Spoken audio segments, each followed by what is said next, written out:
Hello, and welcome back once again to the Silt versus RPG, a psalm of flesh and change with me and our amazing custodians who, when we left things off last week, had just set fire to a hospital. So the custodians had successfully, to a certain extent, dealt with the miraculous clinic of the Bleeding Witness, uncovering a conspiracy going on within those walls. Frank was taken hostage by Dr. Spindlecarver and the hallowed form of Ignatius, the gravedigger. But a dramatic and daring rescue took place between Nora Kane and Dr. Nim Harrow, after which the villains fled. So both Ignatius and Dr. Spindlecarver have vanished, and we may very likely see them again in future. But despite setting a bit of a fire, thanks to some thrown formaldehyde, you have at least dealt with the danger posed by the clinic. So as we left things off, the four of you were standing in front of this blazing building, Vitria having returned after one session away, quite conveniently buried in the hospital basement. But I think just before we slide into things, we're going to start with Nora's verse that she marked last session. So Ryan, whenever you're ready, we'd love to hear then that you recite the verse of history. So the verse that I marked was a flashback showing how you had no choice but to sign a contract as a custodian. So I think as our group is like helping people out of the fire and kind of moving around the destroyed hospital, Nora is going to pause and look into the flames, and we're going to kind of have the scene burn away like celluloid that has been lit on fire to reveal Nora looking fairly similar to as she is now, including the like ashes and blood. So you know something has happened. And she is sitting in a room. It's empty except for the table in front of her, the chair she's sitting on, empty chair across from her. And if we were to say like the camera pans back a little, you can see the two-way mirror that's on one wall. And the door next to the mirror opens, and in walks a face that is familiar to us now, not so familiar to Nora at the time this was happening. Professor Vanderhorn is standing there with his sunglasses and his neatly pressed suit. He does have a bandage on one hand, also slightly burnt. And he goes and he sits across from Nora and he says, "Well, seems like you're in a bit of a pickle." Nora doesn't respond. "You know, I could make all of this go away. You would just need to help me out for a little while." Nora looks up sort of sullenly. "What do you mean make it go away? You're the one who caught me." And then Professor Vanderhorn smiles very unsettlingly. "Exactly. So we could pretend that this never happened. I'm sure you've got a few people you could think of. We could pin all of it on. You would be a wonderful addition to a team I'm putting together. But, well, if you aren't interested in that, I'm sure there's a cell somewhere where you wouldn't have to worry about all of the people you've, shall we say, annoyed with your antics. And I'm sure no one else in that prison will be, how should I put this? I'm sure no one else in that prison will dislike your flair for dramatics. And then Nora rolls her eyes. You really aren't selling this, but whatever. I take your little deal and you let me walk. All I have to do is what? Be at your beck and call? Then Professor Vanderhorn smiles again. Exactly. And we cut back to the fire at the hospital, and Nora kind of shakes her head and moves on. Wonderful. Thank you.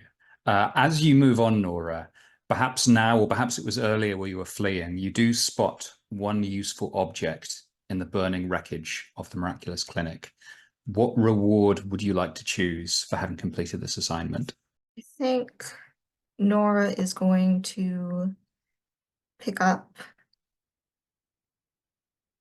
a doctor's ID badge, and the photo on it looks similar enough to the way she looks. She looks at it and tucks it in her pocket. Very nice. There are two vehicles, by the way, I'll remind everyone. So Nora, as you head back, are you taking the driver's position again in the minivan, or are you going to take a break from driving? Considering that I think the only other option is Frank's driving, Nora's going to be taking the driver's seat in the minivan again, kind of eyeing the car that Frank drove in with, just wondering what on earth he did to it. Because like the whole windshield is shattered. Like, Frank, how did you manage that? Awesome. Thank you. Well, let's jump straight to Frank, also standing in front of the flames. So Frank has actually had an advancement in the last session. So David, what have you picked for him? Yeah, Frank will now have Still and Silent Servant, a move which indicates he's grown more adept and subtle at both summoning and controlling his extra hands. I think this is a sensible advancement after summoning so many of them at once. He's sort of developed a bit of a finer control of it. And they can now remain obediently in place for extended periods. Once per session, after I remain in the background of a scene without speaking or acting, I may reveal that my extra hand was actually attending the scene instead, and then tell the keeper and the other custodians as a flashback what I was really doing while the scene played out, and then make any necessary rolls to reveal the outcome. Awesome. Thank you. And indeed, Frank, you're standing there in front of the flames, having been strapped to a gurney not so long ago and having produced this great crowd of extra hands, some of which vanished into the night rather worryingly. What item or reward have you picked up from the burning clinic? Oh, I mean, obviously a booklet of affirmations from the Ministry of the Silver Lining. Of course, go for it. Fantastic. And are you heading to the minivan, or are you heading to Dr. Near's shattered car?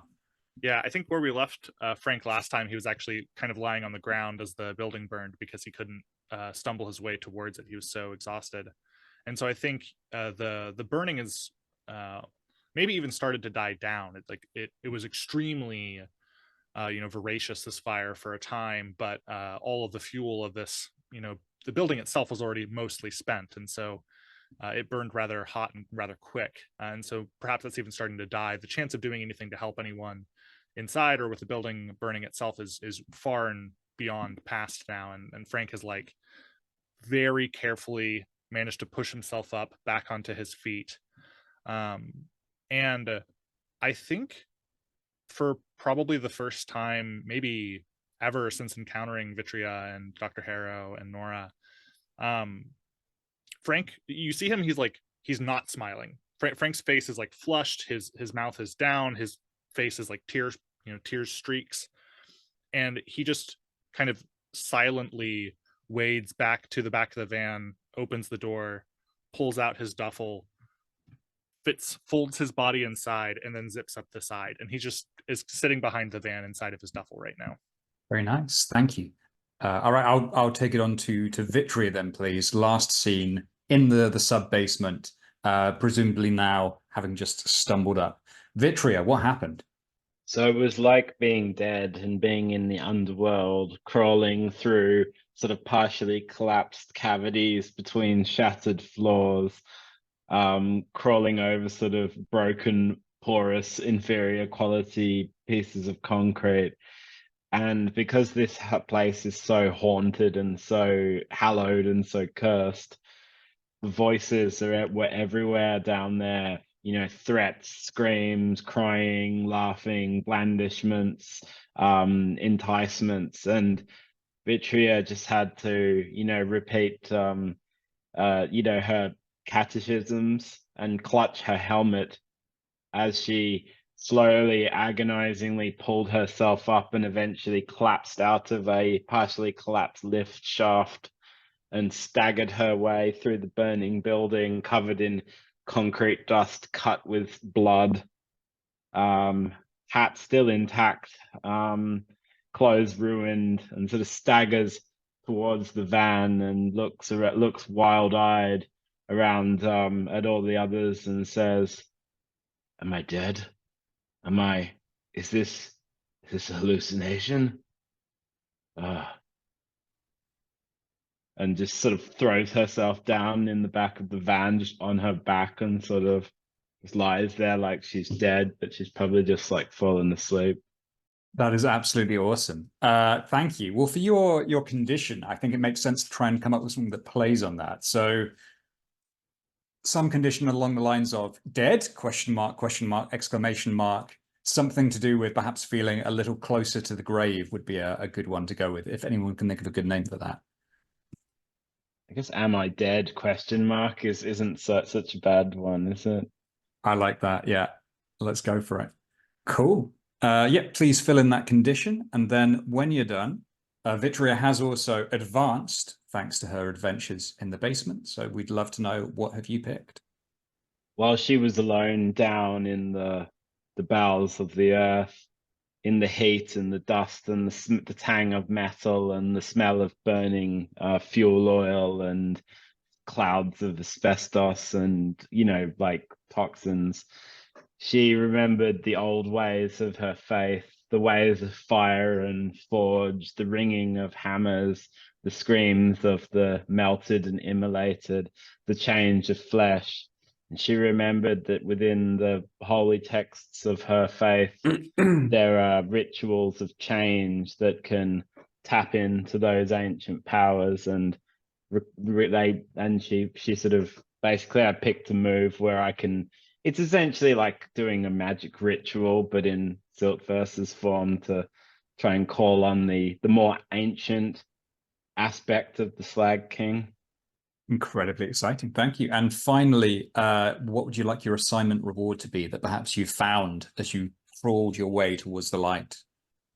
I think one thing that Vitria clambered over was a busted open set of, like patient files. And in one of them, there was a letter, I'm just pasting it, a private letter from the clinic administrator discussing future partnerships, which is an alter item, but also once that's marked, it counts as a conspiracy clue.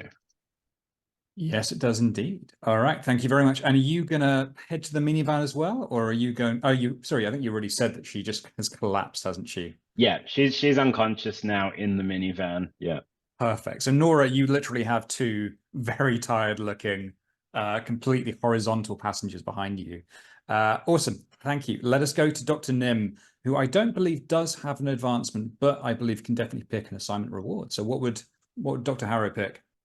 I mean, I think during his time exploring the facility prior to, all the chaos that went down, I have acquired a flask of their experimental miracle juice. that I can now add to my altar, which is very fitting for Dr. Nim in his chemical convocation, because if I take this, I get an automatic 12+ on a vitality roll, but I have to get a condition called side effects may include. So I have added yet another chemical with which to test on my very body. Love it. Very exciting. Thank you. I think, and which vehicle are you going to step into? Oh goodness, what are my options again? So you can either drive the very bashed up car that Frank took here from Marraward, or you can just get in the minivan with everyone else and become the Scooby Gang. I think someone needs to take that bashed up car at least for now, and I'll be in that bashed up car while the rest of everyone else, it sounds like, is going to be in the van. So I'd be happy to have some private time by driving that car if possible. Awesome. Fantastic. Well, maybe we hold then on the flames as the minivan and the car start up and away into the darkness. And I think perhaps somewhere behind you, eyes are watching. You have dealt with the situation here, but Dr. Spindlecarver and Ignatius, they're both watching as you go. And maybe there's just a rustle in the undergrowth as both of them begin their own journey and their own ambitions. We are gonna, I think, cut to the following morning. It's a bright, beautiful morning upon the highway, and we can see ahead of us by the roadside a themed family restaurant. Out in the car park, kids are having a great time, vomiting, pushing each other over into puddles, crying, doing everything that kids do when too many of them are gathered in one place. Some very tired-looking adults supervising them, maybe sipping on their coffees. We're just going to fill in a bit of a paint the scene here. So, Dr. Nim, as you went last, I would love to know, what is the theme of this particular family restaurant? And if you have a name to go with that, please feel free to add it. Oh, that's fun. Okay, I think the theme of this particular family restaurant is and I'll happily accept some detailed contributions from my fellow players, but I think it's like oriented around like this well, like, you know, it's like a wishing well kind of themed place, but obviously in, you know, this world, a wishing well is probably a quite a sinister thing indeed. And I feel like, you know, it includes their mascot Dunky, Dunky the Drowner, and they have like these really kitschy, like they deliver your like meals to you by like cranking these like barrel buckets on ropes down to your table, and you know you can like scoop it out onto your plates and all that. There's like fun little there's like a little a play area, which is like a cobblestone well wall that kids can climb to try and escape the well. And I think the place is just called Donkey's Wishing Well. Donkey's Wishing Well. That's brilliant. Thank you. Let's continue going backwards, because the next question was actually going to be to Vitria. There is indeed one staff member who is probably also having the worst day of his life in a massive mascot's costume, being, you know, kicked in the crotch by all these excitable children. What does Donkey look like in this outfit? I think it's a bit like a kind of exaggerated version of like Jack and Jill, like, you know, or like Hansel and Gretel, like lederhosen and kind of bare legs and really high socks and this kind of like grinning face. And that the mascot's having the worst day because part of being the mascot is that the children get to like pull a lever and duck them in and out of the well, and they have to be like, whoa, I'm dunking, and it just goes up and down, and it's like obviously the worst job. Oh, that sounds dreadful. Brilliant. Thank you. And just to go then to David, question number 3, paint the scene here, is behind closed doors, what is the nature of the sacrifices that are conducted to keep the restaurant in business? What's already been described by James, I think the dunking of this person over and over again, it is their suffering which is fed upon and contributes then to the restaurant's continued success. It's very like a ones who walk away from Omaha situation, only the suffering is right there on full display, and if you're not cool with it, get out. But that's the requirement for this restaurant. Well, interesting. So Donkey is actually being gradually drowned, or is it just that he has to put up with this? I think maybe the drowning costs extra. You know, most people just pay for the general suffering package to add the seasoning properly to their food, but if you really are there for like a delightful meal, if you're celebrating a birthday perhaps, then you might pay for the full drowning package and have a really remarkable meal as a result. Not to mention like the extravagantly priced sopping sacrifice premium package that's for like the real big wig birthday boys. That's amazing. And Thank maybe you. there's like a mocktail for the parents that has like the equivalent of, you know, those dipping birds, but it's like donkey being dunked in and out of the drink. Awesome. Absolutely love. I can picture this dreadful, dreadful TGI Friday style place. And then final question for Rhyme. As you enter this restaurant, amongst the families and group expeditions, who is dining here who does not belong?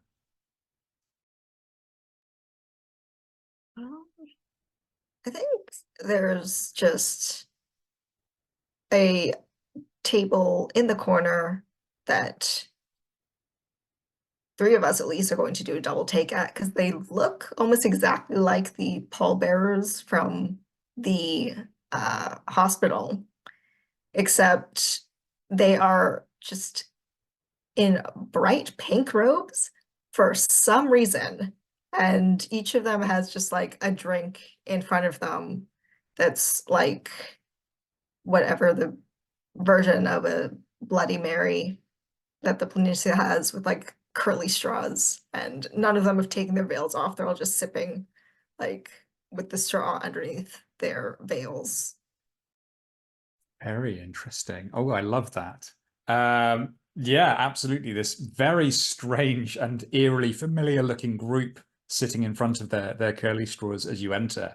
But team, your attention is drawn because at the end of this restaurant aisle, just on the other side of the well where Donkey is being dunked by some happy children wearing birthday hats, there is your supervisor, Professor Van de Hoorn, and he is just shuffling through papers with the deepest frown on his face, his eyes as ever hidden behind those thick pebble glasses.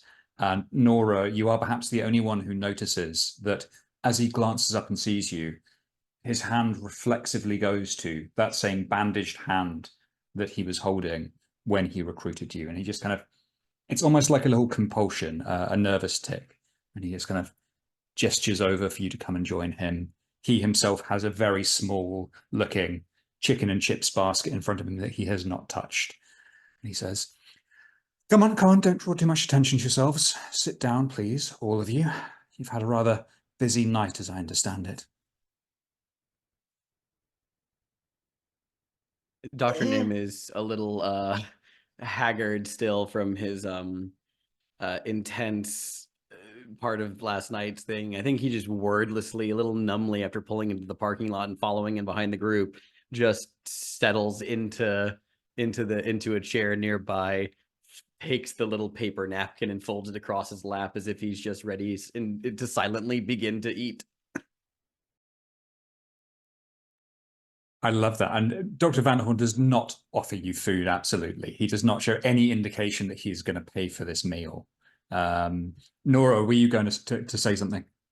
I think with that, Nora's kind of going to take the basket of food in front of Professor Van der Hoorn and like slide it over to Dr. Harrow and just be like, yeah, you could say that. Whereas I'm sure you've been having a great time sitting here for, how long have you been here for? A few hours? I don't think that pile of paperwork's getting any smaller. As now it is not. And yes, I have to say that a few hours in this place feels like an absolute eternity.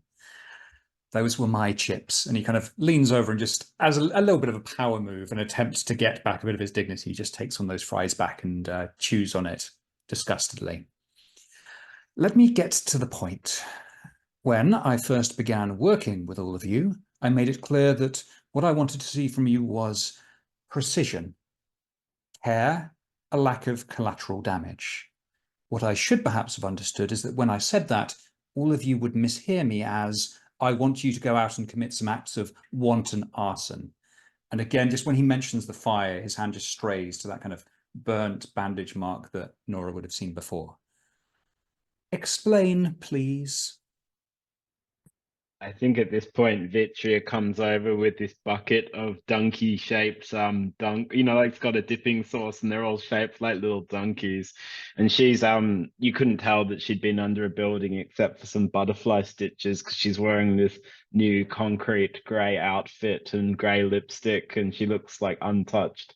And she comes and thumps this massive binder down in front of Vanderhorn and says, I think it will all be abundantly explained in the incident report, which I've taken the liberty of adding extra quires to because the number of violations was simply extraordinary. I'm sorry to do this to you, Supervisor, but paperwork, am I right? As long as there's a paper trail, I suppose. Frank, what about you? You look like you're in rough shape. What happened? Frank reaches into a pocket and pulls out a note and then sort of babbles incoherently as still and silent servant. This is not Frank. This is a copy of Frank. On the note, it just says, my apologies, indisposed. And then there's a little dash, Frank. And there's not really that much of an accompanying scene. He's just sent the hand instead to this meeting, and he's just still back in the car in the bag. He's knitting furiously, trying to recover still. I absolutely love that. I think Dr. Vanderhorn just takes it. He goes, wonderful. You broke Frank. Well, the clinic was a bust, it seems. Any progress on Mao reward? Again, I will look away from Frank towards the rest of you for an explanation, seeing as he is indisposed. To summarize that one, Director, the Church Electric have been extremely inept and potentially incompetent and have created a temporal event which we need to go fix. Yes, it is actually most... Pardon me. It is actually most unfortunate that Frank is indisposed. He has been the most useful... Pardon me. Goes into a bit of a coughing fit from his sanctified lung, manages to wheeze out. Frank has made significant headway on that matter in particular. I believe it is within his capable helping hands. Professor Vanderhorn just sort of leans back for a second and he stares at you, Dr. Harrow, coughing uncontrollably, Frank babbling and seeming rather strange, Vitris Star with her massive pile of paperwork, and Nora Kane, and he says, listen, I do not enjoy being, as the young people say, a hard ass. It is, in fact, rather important to all of us that you operate with a little more discretion, efficiency, and ultimately success than you have been. And he just kind of takes a quick look over his shoulder before he says, we have competition. Do you understand me? Competition. And should the competition succeed where you fail, there will be consequences. That is the nature of the free market, is it not? So, I will be passing another assignment to you, and I will expect again this one to be handled efficiently, discreetly, and successfully. And he just tosses across the booth table at you another brown file, and this one just has stamped on it in red ink, Skyward Sprawl. As you open it up, you can see maps of an area in suburban Glottage and photographs above a sea of endless, identical suburban rooftops. A vast glass tower surrounded by cranes and their blinking lights, a blot upon the landscape that just essentially obscures the horizon behind it. It is so much bigger than all these houses. It is the vastness of this tower that almost takes your breath away. Well, Professor Vanderhorn says, I'll be needing you to be looking into this one as well, please. And I will just read out the assignment description for you all. And by the way, of course, shout out to the writer of this assignment, James, who is here with us. So I'm really excited to be running this one with you. The Skyward Sprawl introduction states, the Custodians have been directed by their handlers to quietly resolve a situation in the sprawling fringes of the greater Glottage conurbation. Suburbanites within a growing sphere of influence are sickening, contracting a hideous rot from clouds of grey spores spread on the wind. Their skin erupts in weeping rust and cracked concrete. They become obsessed by a scent, drawn to a towering building, erupting like a twisted fingernail from the dead urban soil. Beautiful line. So I imagine, again, as you turn the pages of this assignment file, you can see a picture of people just scrambling up the glass facade of the tower, ropes, pulleys kind of yanking themselves up on the scaffolding of these great cranes, ascending as fast as they can towards the very top. The marketeers thought they had done it again. Yet another magnificent high-rise tower shaped from the Slag King's sacred plans and enhanced with cutting-edge induced godcraft. Comfortable living with a hallowed manager to protect and watch over you and your family. A single prisoner was sacrificed to the structure, drowned in concrete as the tradition demanded. Strangely, they died in secret without the usual ribbon cutting and photo ops. The press release coyly branded the death a patented experiment. Who has high insight? Who has, say, 2 or above? Anyone? That would be me. All right. Dr. Harrow, you have heard that the architect of this tower, Lucien Beton, vanished shortly before the building was completed. What rumors have you heard surrounding his disappearance?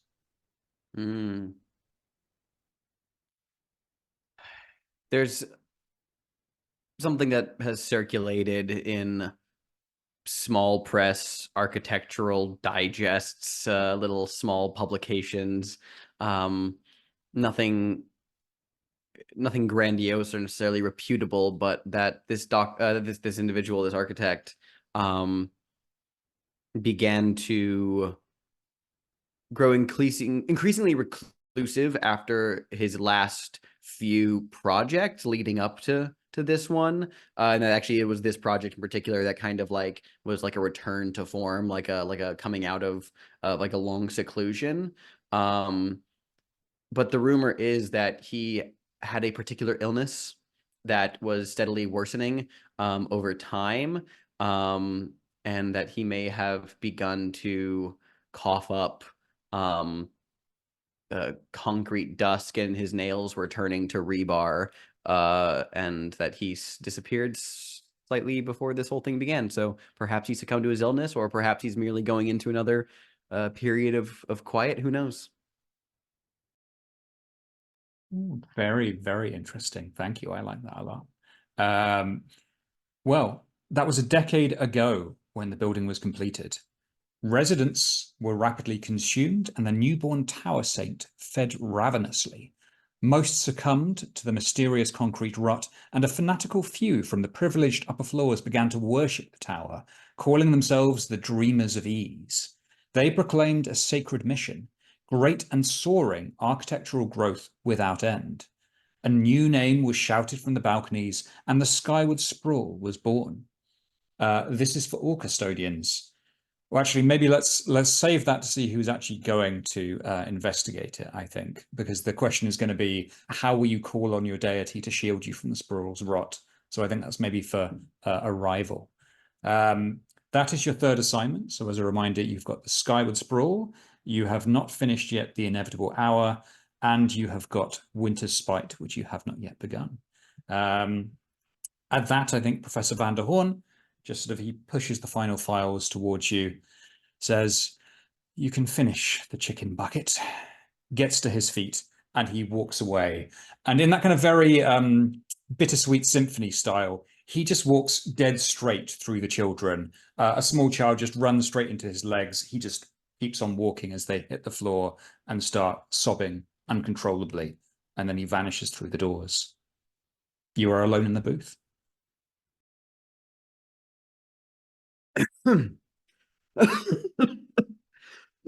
You don't think he will mind if I finish his chips for him, do you?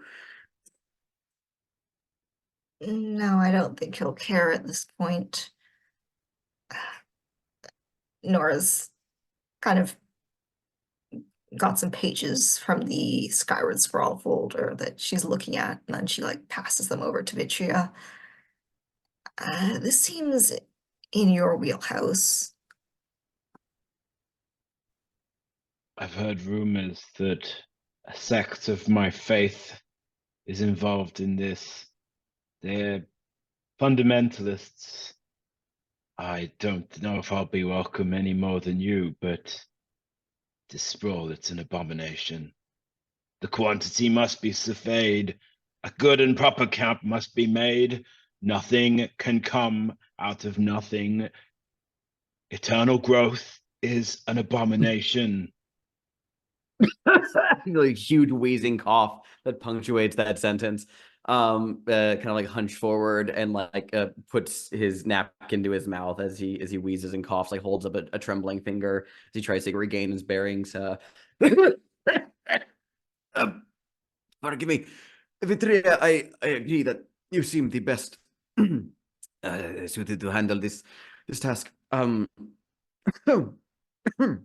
understand that if my company is not exactly the most sought after at the moment, I was going to confer with Frank if he were here.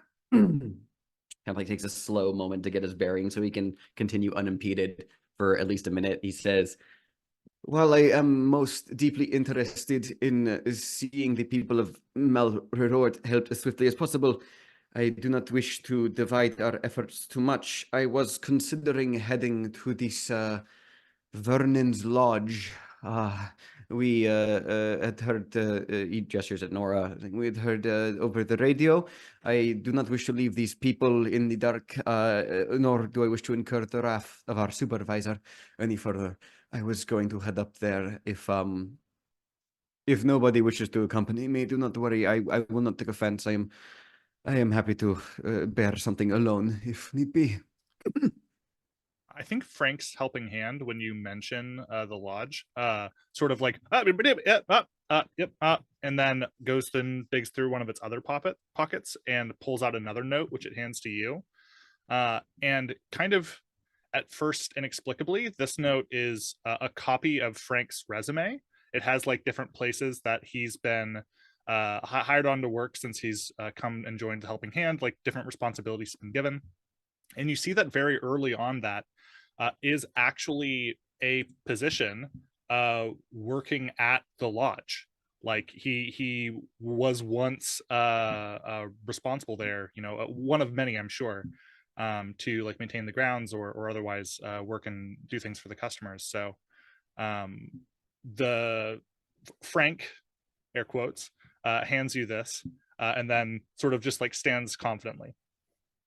I think Dr. Harrow has undoubtedly seen Frank's resume before, considering that like you were like originally hired on as my assistant, I think. And so he's like at first like, yes, I've seen this, and then just, you know, palms the forehead like, of course, like, oh, how could he forget that you worked there? And looks at the helping hand just like with a nod of like, well, it seems then, are you to come or is Frank to come? Yeah, but up. Understood. Thank you most kindly. While you're here, he holds up the empty like glass. Water from the well, if you'd be so kind. And it like picks up the glass and looks at it inquisitively. This was not like within the scope of its instructions, so it's going to go and do its best. And so Frank wanders off, trying to go and fulfill your request for filling the bottle. I think Vitria looks at Dr. Harrow and Nora and says, who's going to tell Frank that outsourcing using his religion is perhaps unhelpful and may get him in trouble with his helpful God? Not it. I don't want to be the one that does it. I don't want to see his face. We've all taken our turns making him look like a kicked puppy. You're next up. But I'm the good cop. I'm the one that tells him he's helpful. Then maybe speak a hosanna to the cloak that it goes well. I think Vichy is just staring at the Sprawl pictures as well and has this terrible feeling that nobody there is going to be any happier to see her than they were. You know, in fact, like, so the relationship between her and the worshippers, the other members of her faith, is like the difference between, like, you know, Baptists and like high church Anglicans. They're like technically the same religion, but she's a bit worried, but she has to do it.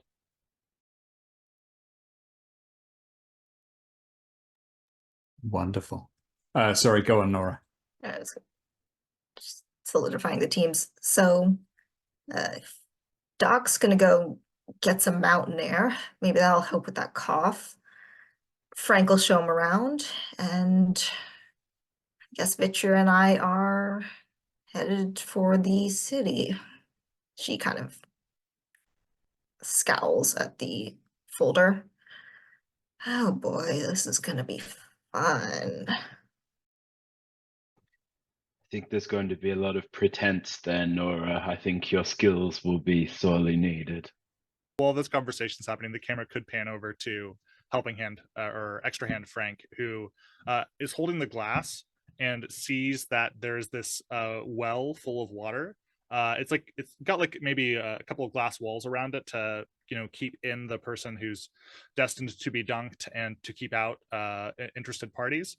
And they just walk over, they look inside, see the water inside, and then they just punch a hole in the glass. Like their hand, like they've like definitely broken multiple bones, their hand's covered in broken glass, and then pull their hand back and then just put the cup in, dip it in the water, kind of like struggle to get it back through the hole they made, and then finally figure it out, and then walk over, like, you know, face full of achievement to Dr. Harrow and set the glass on the table, like their bloody hand just kind of dangling to the side. Just sputtering, wheezing cough and a withering stare. He just kind of looks at the glass of water for a moment before politely setting it down and pulling out a few bits of currency to lay down on the table to pay the tab. And gets up to begin excusing himself to go relay properly with Frank outside that they will be working together. I think Nora's gonna like gather up the folder because their companion just punched the sacrificial tank. And it's kind of gonna say, I think that's our cue to get out of here. Yeah, I imagine also, you know, the chaotic violence of smashing a glass has made some of these semi-feral children, they're just kind of cheering excitably, stamping on the little fragments of glass all around Dunkey, where he's like, oh no, children, please wait for the cleaners, blah, blah, blah, blah, as he is once again dunked. Dog didn't catch up like exactly. Lord of the Flies. Perfect. All right, so we have got Team Winter Spite and Team Skyward Sprawl. How are you divvying up the vehicles, I would ask? Well, I will say that I do wish to do my personal ritual en route, so I do need to be alone for that. And so, I mean, I don't know how, if Frank wants to drive the van. Well, I know Nora is not a fan of that. I don't know, maybe we drop off the Vitri and Nora on the way, and I'm taking the backup car. Oh, you know, I got it. Maybe Frank goes with them in the van for a bit because Dr. Harrow wants some alone time. Once they get to their destination, I will pick up Frank in the car I'm taking, and then we'll split off. But I need to be alone for a little bit to kind of help overcome my cough and steady myself for the job. I will say what we could also do is we can easily have, as you're heading up into the mountains, you know, a ranger's lodge or something where you can just stop off for a little while to do your experiments. I imagine think this that's could great. be Yeah. a bit of a longer journey. Love Awesome. Very cool. Okay, so I think let's just very quickly move then to the first of our two journey scenes. So let's start with Vitria and Nora heading into the city. So the highway, at one time surrounded by fields, grass, and the occasional very large-looking tire fire, you begin to see houses increasingly all around you. First, a few rather dilapidated-looking rural shacks, and then the endless monotony of the suburbs is all upon you and all around you in every direction. Very tired-looking parents, the same identical cars driving back and forth, a few buses filled with kids and workers heading into the heart of Glottage. And as you drive, you are listening once again to the radio, and we're going to go back to Who Wants to Be an Avatar, the hideous game show that you very kindly filled us in on a little bit last time. So this time while you're listening, as we join you, we are midway through an episode of the game show Who Wants to Be an Avatar. A group of contestants are lined up on stage in front of a massive altar. And if you recall, this season, people are they're attempting to be sacrificed as saints to the Saint Electric. So a group of contestants are lined up on stage in front of a massive altar, surrounded by ritual paraphernalia, each bearing the saint's raiments. I will ask you, Nora, how is it clear that each contestant is prepared to dramatically outdo their competitors in displays of supplication?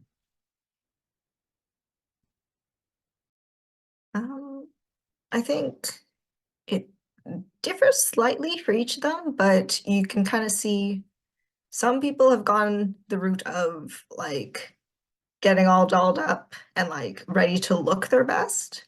And some people have gone the route of like kind of, okay, I think one person probably has some batteries hidden somewhere. Another person has like just wires wrapped all around their arms. Like some people have gone the route of trying to attract as much electricity to them as possible. Very, very nice. Thank you. And for Victory then, one of the contestants unexpectedly falters in their faith, collapsing prone onto the stage. What form of ritual mutilation do they hesitate to attempt or fail to see through? I think that they were putting themselves in a box. So I just realized this might be a you thing, but they were cutting off pieces of themselves and putting it in a box. So this is very askew. Yeah, cutting off their fingers, cutting off their arms, and then they had to get to the end and cut off the very last bits, but they faltered just as they had like one arm stump left, weeping on the floor, and everyone just looks away with distaste, not at the scene, but at their lack of conviction. Damn right. It's embarrassing, isn't it, when someone just really doesn't have the guts to go through with it to win the prizes. It's a shame. Lovely. Okay, well, I will turn it over to you both for the journey move, whether you wish to share a scene where you discuss your personal history or relationship to divinity, or whether you want to indulge in your personal ritual. The recall a time prompt, should you wish to use it, is: what act of sacrifice did you once refuse to participate in, and what were the social consequences of that refusal? So what act of sacrifice did you refuse to participate in, and what were the social consequences of that refusal? So I'll turn it over to Vitria and Nora as you roar down into the suburbs, listening to this contestant gurgling and weeping on the floor of the stage. I think Nora's the comment on the radio show kind of like, man, sucks to be you. And then it's looking around at like the houses. It's like, what do you think the god of this particular homeowners association looks like? I believe that in the past, my family and those like me did deals to ensure that all streets were perfectly spaced and all homeowners associations had perfectly codified codes of conduct, and all naming conventions were consistent. So we are in a world of completely repetitive, monotonous order. And I can't say that I missed it now that I've come back. Despite what I've said before about missing Glottage, now that I'm here, gotta say, Nora, fucking hate it. Yeah, I don't blame you. Gosh, army bases are more interesting than this place, and there you've got literally everything is the same in all of them. I think I see some parking over there. Oh, look. It's a grinding lord. Quick, pull in. That I think like immediate. Yep. We know what Vitcher is like when she doesn't get her coffee. So immediately parking. Yeah, we hear the squeal of tires maybe as you kind of cross the road way too quickly without looking to check who's coming the other way to pull in to get yourselves a coffee. It is just like every single one of the Grinding Lord's coffee outlets, exactly like the one that you were sitting in with Dr. Harrow not so long ago. It's all very familiar to you, the options on display. Over to you. I think Vitria's recall of time kicks in because she's looking at these perfectly spaced, perfectly regulated street grids. And she remembers that as a child, there was this weird sort of Slag King, almost like Girl Guides or Boy Scouts thing, orienteering thing, where they would let you loose and you would have to find your way through the sprawl with no compasses and no navigation aids, just purely by your memory of the bylaws and of the planning regulations. So you had to orienteer using your understanding of the conventions. And Vitria lost her conviction partway through, and they found her weeping in a circular, joyless dog park in the middle of this endless wasteland of city blocks. And her father was very, very angry. Nora, probably while they're going through the drive-through to get some coffee, is reminded of her high school graduation, as much as it can be called a high school and a graduation, when it was like maybe 15, 20 kids all lined up in their military uniforms, and everyone's supposed to walk on stage, get their diploma and their badge that's showing what rank they're going to be starting at when they finally join the military after all these years that they've been training for it. And so you're supposed to go get your diploma and then trade it in for these badges. And Nora goes on stage and she takes her diploma. And when she's supposed to hand it over, she stops, takes a step back, and she leaves the stage with her diploma and just runs out of the room. And she does this knowing that she can't go back, and that that if any of her old classmates see her again, she will be just another civilian.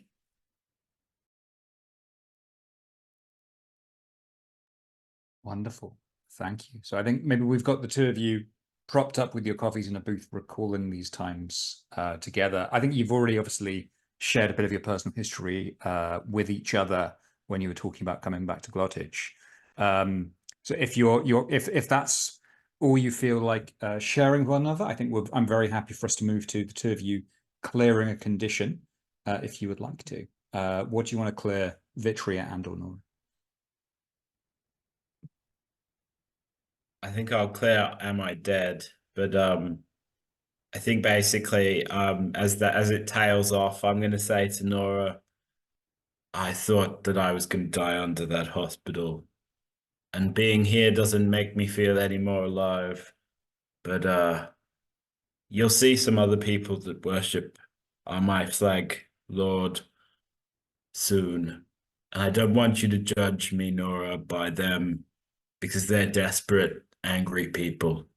And I think that my God will seem terrible to you when reflected through them. I think that I'm gonna clear. Actually, can I clear that? Let me see if it's allowed. Hang on.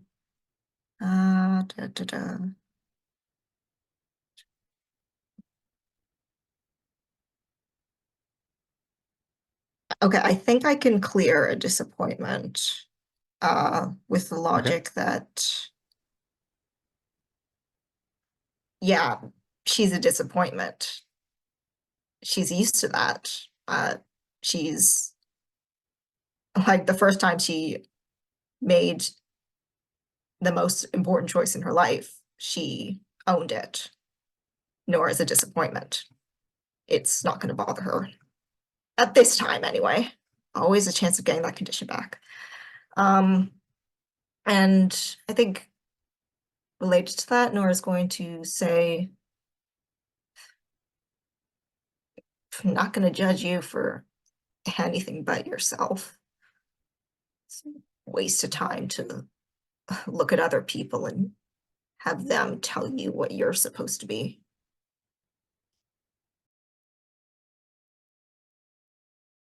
I wish someone had told me that when I was a child, Nora. You're not the only one.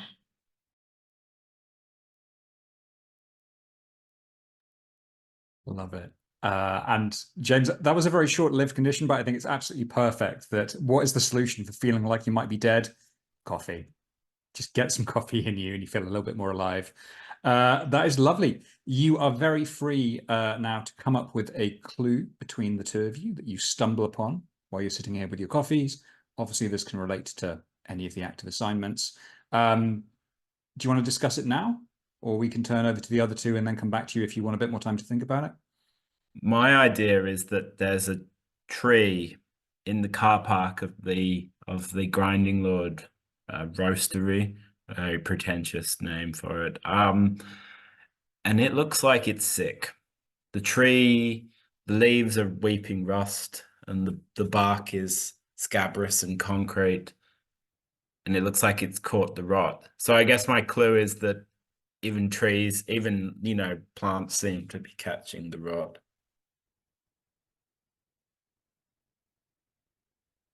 Awesome. Thank you. Nora, do you agree with that? Do you want to add anything to it for the clue? I think that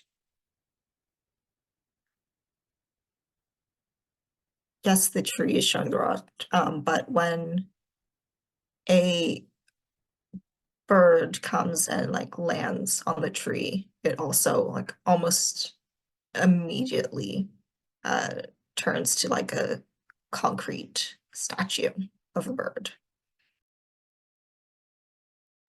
Oh, I absolutely love that. Okay, so it's very much infectious. Awesome. Please add that as a clue to the Skyward Sprawl. Infectious concrete rot tree and or bird. And I think definitely just to touch upon what you said about the roastery being pretentious fit tree. Yeah, I'm going to say in fact that this is one of the, because we're in the suburbs now, this is the boutique sub brand of the Grinding Lords coffee places. It's just called GL to be cool and trendy. It's exactly the same coffee, but it comes in different mugs and has different names. Love it. Thank you. Okay, so you've got your clue, you've done your personal ritual. Let's jump over to our other two custodians, to Frank and Dr. Harrow. And the two of you have been heading the opposite way. While Vitria and Nora have headed into the suburbs, you have been heading further into the wilds. And we open on the two of you parked outside the road, which has dwindled from highway into something that is barely even tarmac anymore. High up in the mountains, perhaps just faintly in front of you, you can just see the peak shrouded in fog that you are headed for.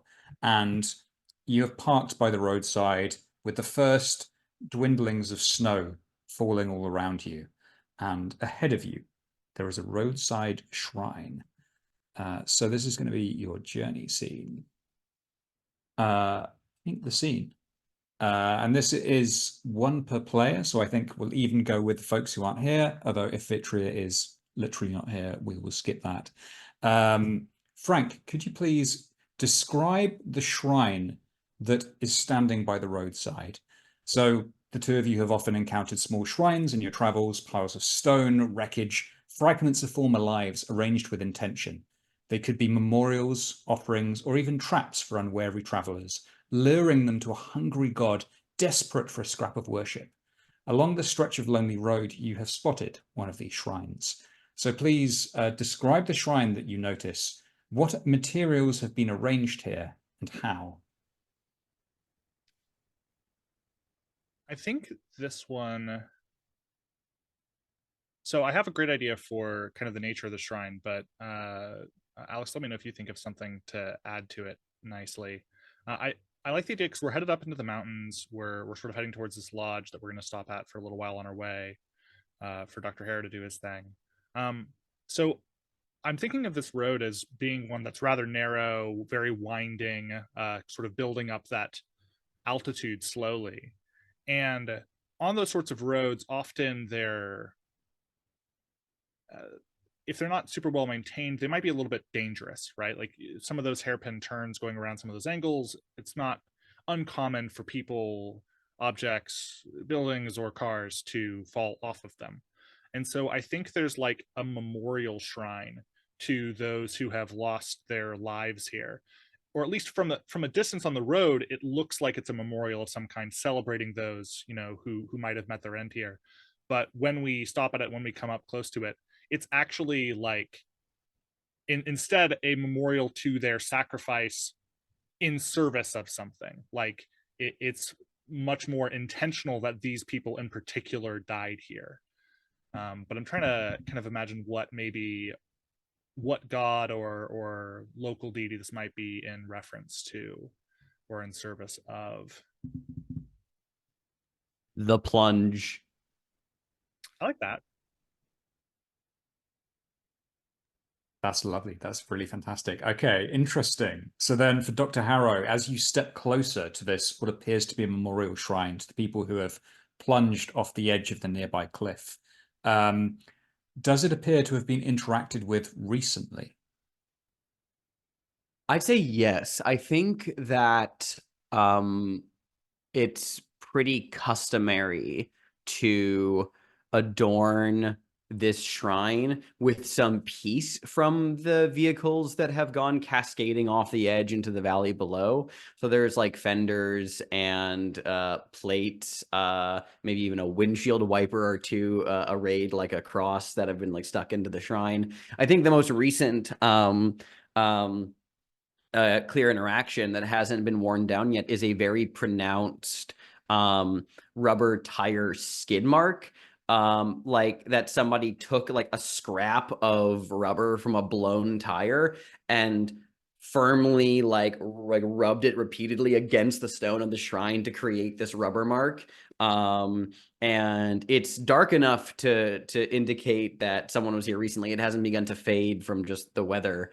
And I think that there is still a wreck down below that hasn't been fully removed or picked over yet. There's still clearly some that's like not even gotten a dusting of snow yet.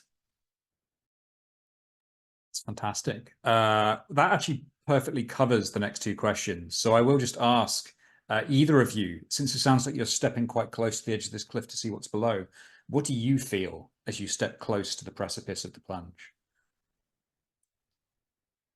I think Frank is still relatively morose. He has finally exited his bag. He's already given to Dr. Harrow a pair of freshly knitted mittens to keep his hands warm in the cold climate they're heading up into. And as he stands by the edge of this, next to this shrine, looking down into this valley below, seeing the carnage of some accident down there, I think his eyes catch on an article that's also one of the little features of this shrine, the newspaper yellowed and cracking. And in the article, it mentions that one of the reasons that they believe there's a god and a god is celebrated here is that there's no bodies found in any that go over the edge. Like in the plunge, that sacrifice is consumed by this god, and all that remains is the wreckage below. But those who go over the edge are consumed or taken in or otherwise disappear by virtue of this god's power. It's why the shrine is built here. And I think for a moment, Frank looks at the edge. He kind of kicks a small rock and it skitters down the cliffside. I think Frank just muses about what it would be like to not be here right now, to be subsumed to a god and to no longer have to be in this reality. Frank's having a bad day. He's having a pretty rough one. Oh, poor Frank. Wonderful, thank you. And Dr. Harrow, do you feel anything as you step close to the edge of the plunge? I think he feels that call of the void, that familiar pulling sense of just, what if you just step off? What if? Hey, maybe do it. Just looking down, but it's underlaid by something more than just a psychological effect. Like it's clearly, it's not just his mind having the call of the void. It's like the landscape is beckoning him, like the rocks and trees down below in the valley beneath the hairpin turn almost seem to like yawn out an opening, like ready to accept an offering. It's subtle and he doesn't give it much mind, but he does feel that tug before he steps away. Wonderful. Thank you very much. All right. As before, I will just read out the recall the time for you to come up with in your own time. And of course, you are free for Dr. Harrow to go and do his personal ritual, and for Frank, you to act as you will. The recall the time is, what small act of worship did you perform in a place no one else could see? What small act of worship did you perform in a place no one else could see?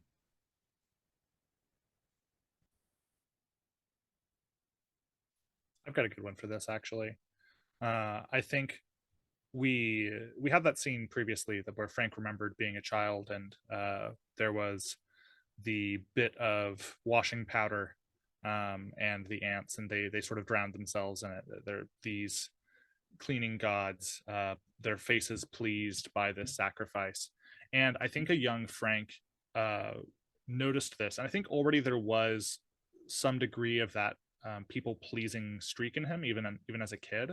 And so to see these gods, to see joy brought to their faces by these, insects suffocating in their product, I think Frank remembers, retreating late, like early in the morning or late at night, into the laundry room, and cupped in his hands are a handful of bugs that he found outside under some nearby rocks, and he brings them up to the powder, and he dusts out just a little bit onto the floor, and he just drops them in one by one and watches the faces of the gods in the exterior of the box change, them, their faces swelling with joy, with the adulation that Frank is giving them. And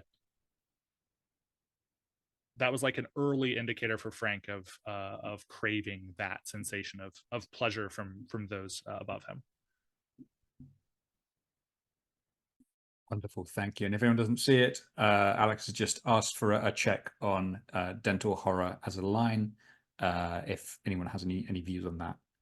Yeah, and it's no big deal if it's still within the line. I was checking because I had like 3 different ideas.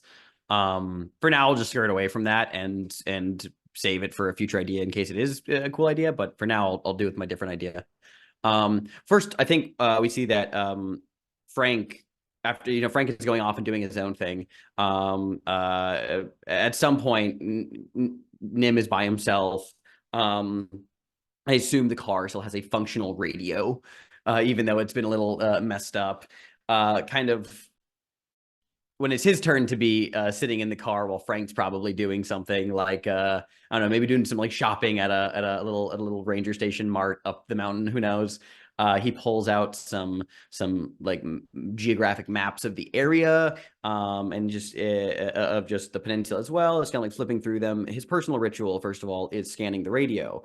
And where the maps come into this is that he is looking at places on the peninsula, and he also has a map of like the broad like a signals map, like of like where certain radio signal, and he begins to like mathematically triangulate like which signals are going across which regions and where like which ones are kind of like overlapping in this space. Because as he kind of like goes through the radio, you know, you hear talk shows, you hear a couple of songs playing on here, but he's very meticulously like cranking the radio with like a scientific precision, finding these in-between spaces, these places between stations where it's a little static heavy, where the signals kind of butt up against each other. But most specifically, he is looking for the signals that have washed over places that receive interference from some sort of pollution or chemical, like washing over power plants where the signals kind of get a little warbled and distorted. And he finds it's almost like a white noise to him, this signal of just finding the perfect channel that is a amalgamation of still present radio signal, but clearly distorted and manipulated by the invisible choir of the chemical convocation. And then from I Recall a Time, we see a Dr. Nim in a white lab coat from his days working on a joint venture with the Church Electric from one of his previous verses we saw last time, before, you know, things went really badly. This was still when he was strong in his faith, and it was in a research and development room. So, you know, there's a lot of these tall tape deck computer things, you know, with the I forget what they're actually called, the reel-to-reel computers, and analysts, scientists all talking with clipboards, analyzing data. And you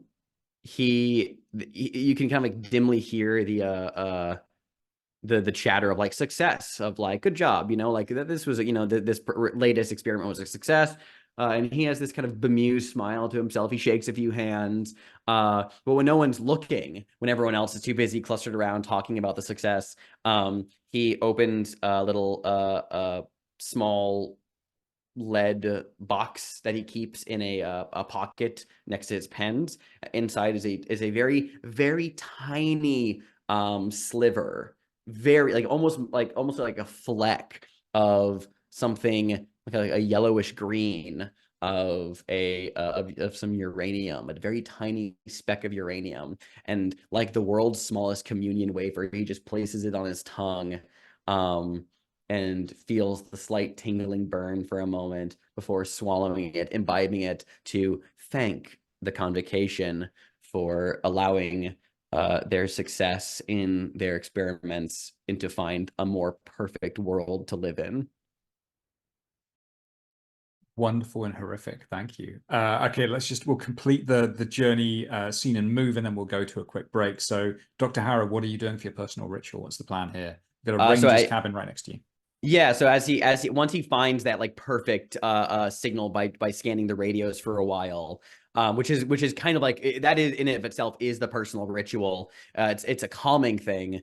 I think I'm going to clear Sanctified Lung and kind of both from the calming stance of scanning the radio for a time and like kind of getting your mind off of it, kind of like the hiccups, the actual physical transformation of allowing these transformed signals to wash over him and heal his sanctified lung as well. I am also, because this was the advance I took a couple sessions ago of accomplished chemist, I am now also concocting a chemical compound during my personal ritual. So I think he also has like some of his like tools set up to do like some minor work while the signal plays in the background. I am creating an amount of calcium chloride salt, which is very good at clearing ice. And especially if we're going into snowy roads and a possible blizzard, he is at least prepared to contend with the natural phenomena at least.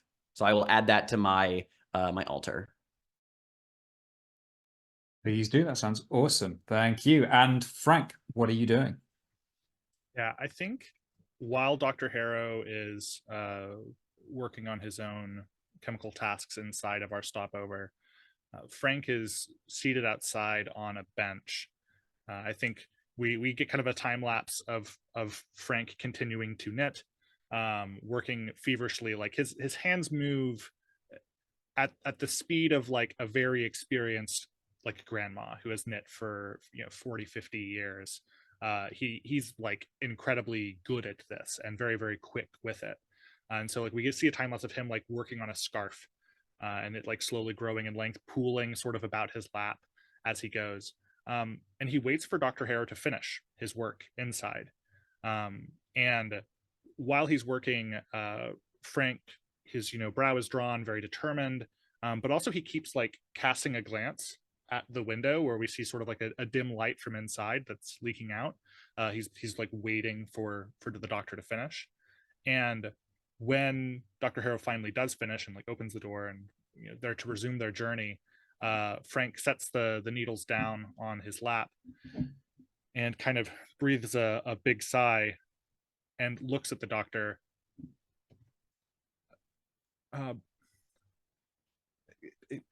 Pardon me, doctor. I just could I trouble you with a personal matter? Dr. Harrow glances up from his work, doesn't answer affirmatively, but just looks up at him, looks back down at his work, which as far as Harrow is concerned is a acceptance of go on. And Frank kind of takes a beat, realizes that, sure, sorry. This might be a touch personal. I apologize if you don't feel like answering. Of course, at any time you can just tell me right off, but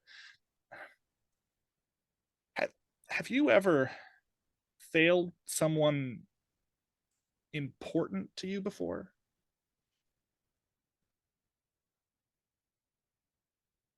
His eyes flicker up from his work to stare straight ahead, not at you.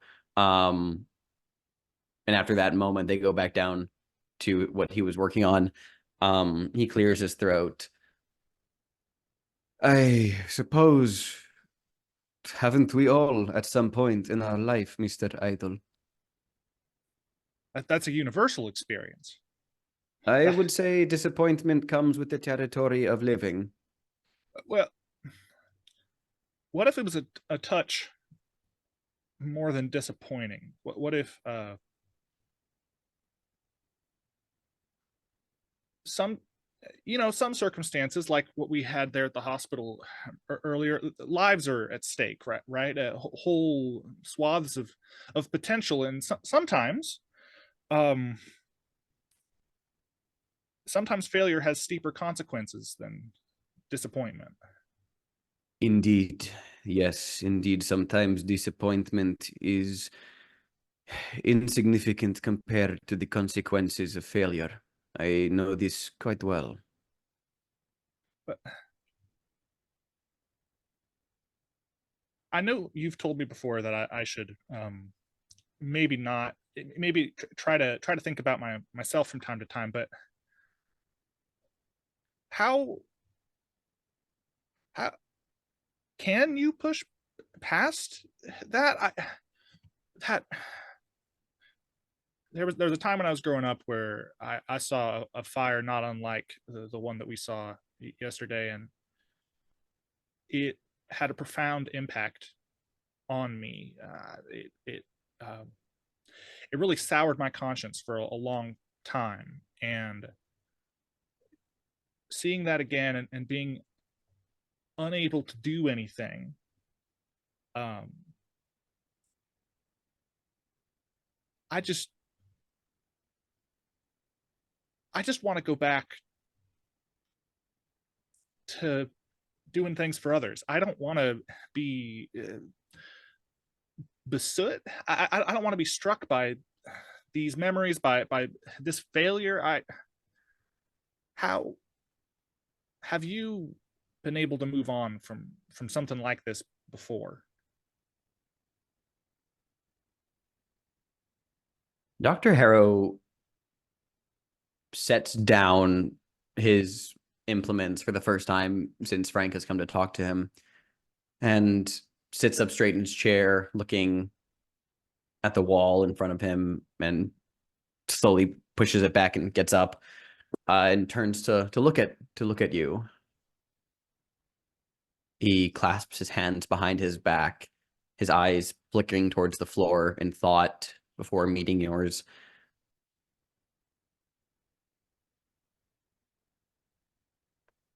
There is something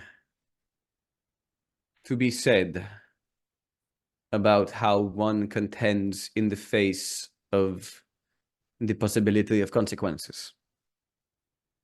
You are a very helpful man, Mr. Idle, in the time I have known you. I know all too well, from personal experience, what may happen to many because of the failure of the one. The fear of those consequences should never be moved past. One should never seek to overlook or overcome the worry for what might happen to others.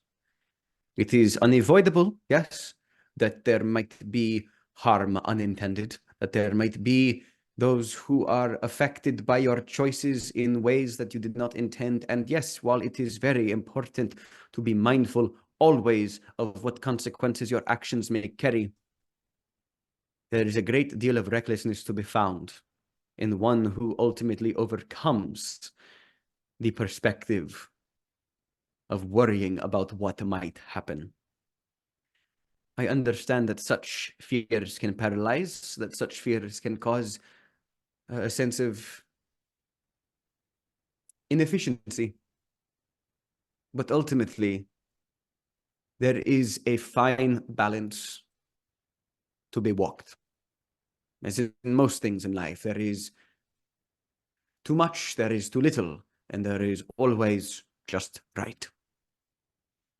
I think perhaps you are looking to find a path that allows you to be both careful and helpful, but never careless and naive. Frank, does that make sense? He nods his head. He looks down at his hands. He actually had removed his gloves. You can see the prayer marks, delicate, all over his flesh. He's been knitting away with. And looking at his hands, he mutters almost more to himself than to Dr. Harrow. I just don't know how much more of this I can do. But he sort of like clenches his fists and looks up at Dr. Harrow. But I don't know any other way. I guess by your story, then our only real recourse is just to push ahead. Push ahead, but never at the expense of What do you think might be best, not just for your immediate self, but for the safety of the people around you? Never get those reckless blinders. I've seen too many men who have done so and have damned not just their own lives, but those around them. As for your nature, Mr. Idle, speaking also as one who bears the burden of many physical affectations upon myself, you must learn and must practice helping yourself, not just always the others. If you can best help somebody by first stepping back to help yourself, to ensure that you do not bring harm to yourself and thus perhaps to others, you will ultimately be doing the greater service. I do not know how to help you. I do not know if there is a way to help you. Perhaps you have pushed yourself too far, or perhaps you are just tired. This is not for me to determine. It is up for you to find those answers. But do not fear the consequence of failure. Do not fear, I should say, do not fear the possibility of failure. Fear the possibility of never learning from those failures. Yeah, Frank looks out over the valley for a good long while, and it seems for a moment that maybe the conversation is over. And when he turns back to Dr. Harrow, he says to him, "You told me before you left to go to visit the hospital. You told me that I should do my best to keep myself in good health, good spirits there, because the people of the town of Malreward wouldn't be helped by my loss." And then, of course, there was the moment in the hospital. I was on the gurney there, and you and Nora came, and boy, that turned into quite the kerfuffle. I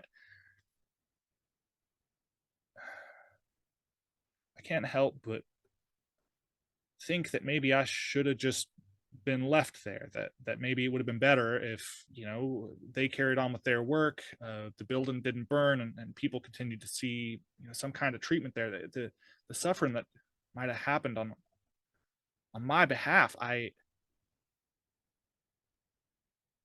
is it possible for me to do enough?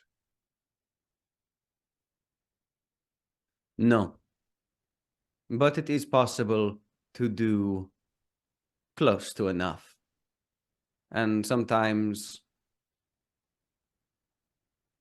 we don't always make it to the mark we wish, but it is very, very nice to see just how close you are. I'd like to share with you a saying that a mentor of mine imparted upon me when I was a younger man, and that I have since imparted to several, mostly on deaf ears, but I think it might be of use to you in your work, Frank. Perfection is the enemy of satisfaction.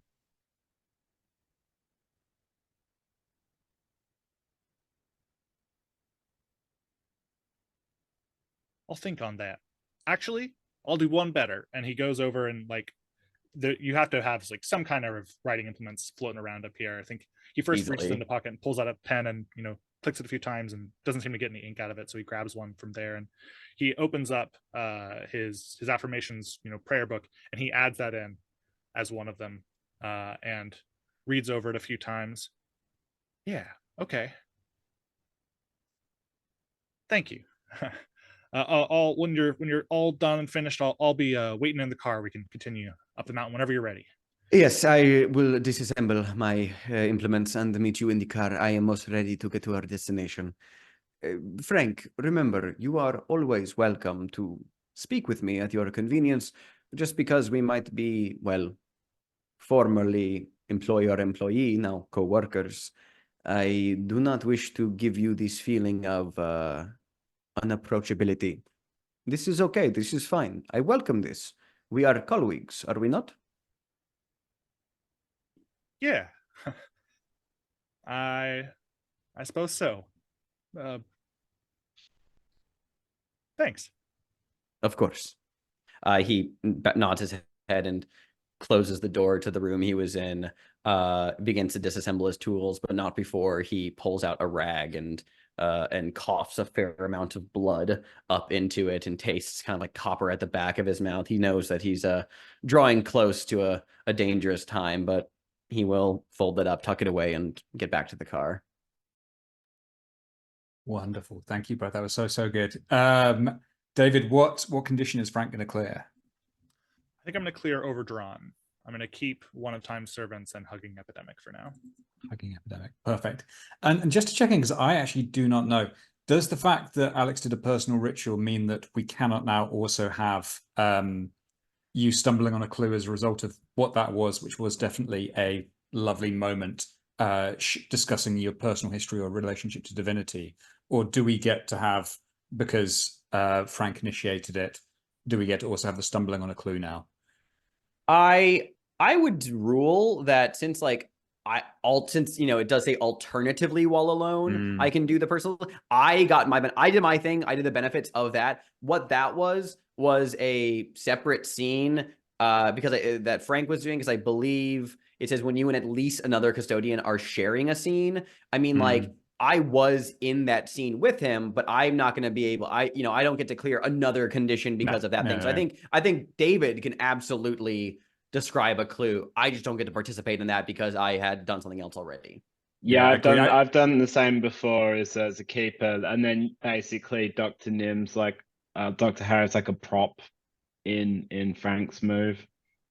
That makes sense to me. Thank you. All right, David, please tell us, as Frank, having had this conversation, standing on the edge of the plunge, looking out across the snowy peaks, next to this car with the shattered windscreen, which is not going to be much fun, by the way, driving this up into the blizzard. What clue does Frank stumble upon? Yeah, I think staring out like across the mountain peaks, of course, the storm has been gathering. We've talked about that before.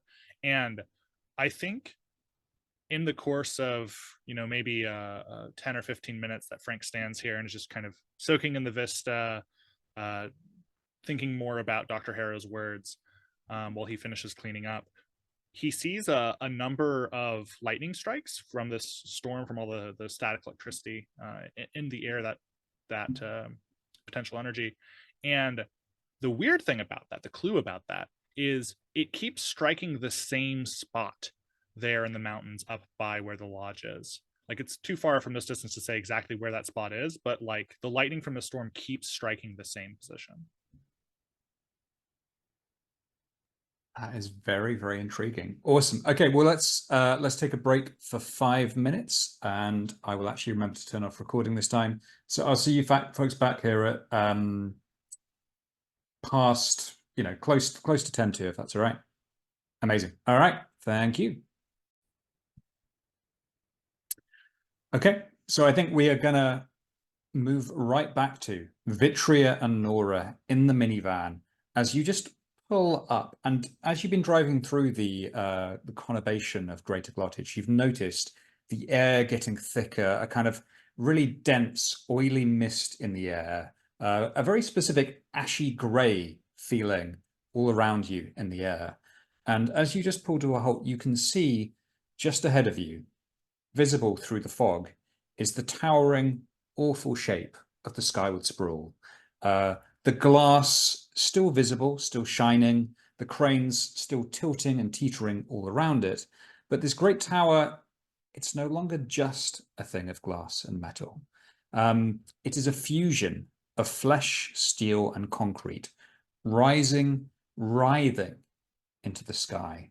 And as you gaze up at it, you can see that grey spores are dancing in the wind, falling like rain from the top of the tower, carpeting the land all around it. This thing, no longer a building, but something far more, stands alone in the landscape ahead of you. Around it, the surrounding public plaza has been completely flattened out, turned into an exclusion zone by the lawful authorities. You can see a barbed wire labyrinth tangled around in all directions. Surrounding it, military prayer marks have been chalked rapidly on the concrete. the road itself blocked off. Just ahead of you, you can make out maybe one soldier who's wearing one of those big radiation suits. He's got a rifle, but he almost looks a little bit sort of Michelin Man in that big radiation suit. He's moving quite clumsily, strolling back and forth before the edge of the barbed wire. He has not seen you. Here you are. I guess one question that we should probably come back to at this point, because it's very much relevant for you, is how do you intend to call upon your deities to shield you from the falling rot of the sprawl? So how do you intend to call on your deities to shield you from the sprawl's rot? I think Vitri is literally cracked out the emergency PPE, like, and has like a rebreather and gives another one to Nora and says, whatever you do, don't take it off, and puts it on and starts taping like this sort of sanctified safety tape, like gaffer tape, around her wrists, and like liturgically taping herself with safety tape with these rows of prayer marks to the Slag King on it, reciting her faith.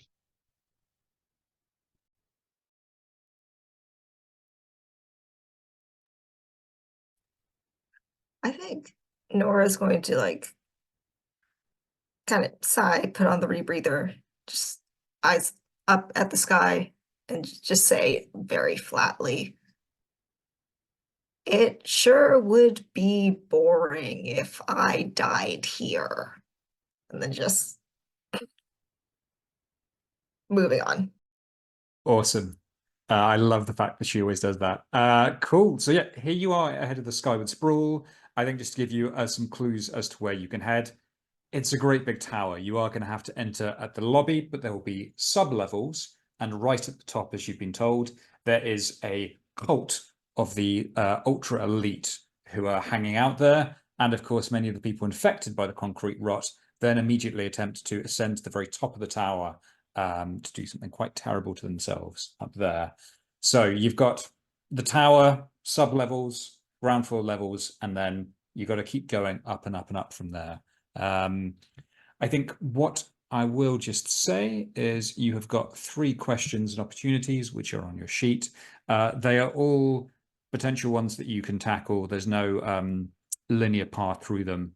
You've got a complexity 4 question. Where is the hallowed corpse of the Sprawl saint interred? This is the original sacrifice that was made in secret to the structure. So you've got to find where is that saint. If you do that, you can resolve the assignment by destroying or removing the body. Complexity 6, so the medium difficulty question, why is the sprawl growing? Resolve the assignment by using this knowledge to control or prevent the growth. So rather than just killing off the saint, you are doing something a bit more complicated to figure out what is causing the sprawl. And number 3, how can the schism between the sprawl and the Slag King be healed? Complexity 8, resolve the assignment by presenting a cogent thesis to a delegation of the Slag King's surveyor priests and the adjudicator's representatives negotiating a peace. So the tricky diplomatic route is also within your grasp. All of that is a very long way off. However, you are right here, sitting in your van, looking at this labyrinth of barbed wire and beyond at the terrible tower. And I think as you sit there, you do just hear a kind of, as one of those that has been afflicted by this terrible concrete rot, presumably a resident of the local area, just stumbles past you.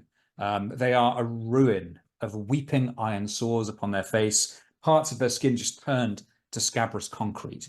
And just very briefly, they and just slap out at the window of the minivan, leaving a trail of blood that is very ashy and graying behind as they stagger on, just plowing straight into the barbed wire, getting immediately tangled up in it, and then yanking themselves free past the horrified soldier who just turns but does not move to stop them, yanks themselves free of the barbed wire, and bleeding horribly just dashes on into the fog, apparently making for the tower itself. Over to you. I have an idea, Nora. the sub-levels stretch far beyond what can be seen. And if I ask the Slag King, perhaps he will open a path, some kind of conduit or crawl space that we can use. I know the ritual. I mean, if you're okay with going underneath the building again, then I don't see why not. Nora has been slightly shaken and slightly confused by the fact that this soldier hasn't just shot the guy. She's like, that doesn't seem right, but okay. I don't think they want to get close. I don't think we want to get close to those poor unfortunate souls. I think we should stay as far away from them as we can.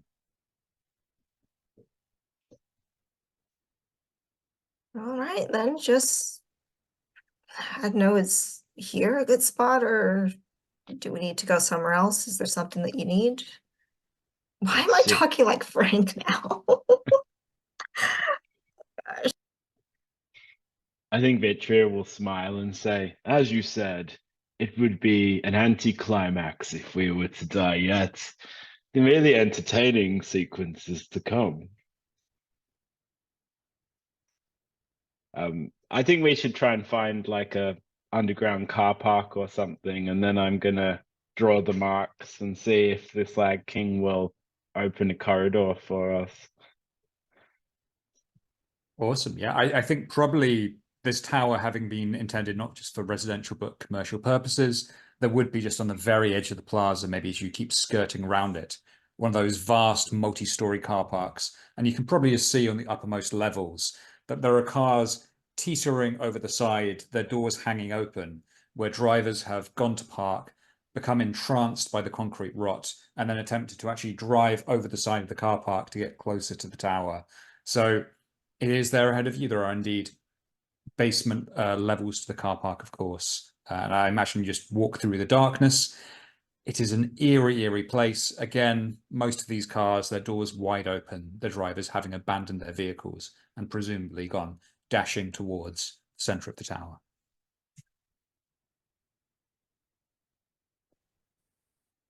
And I think after a little time, we can see there's sort of a series of like torches have been lit in like what used to be a space for cars to be parked.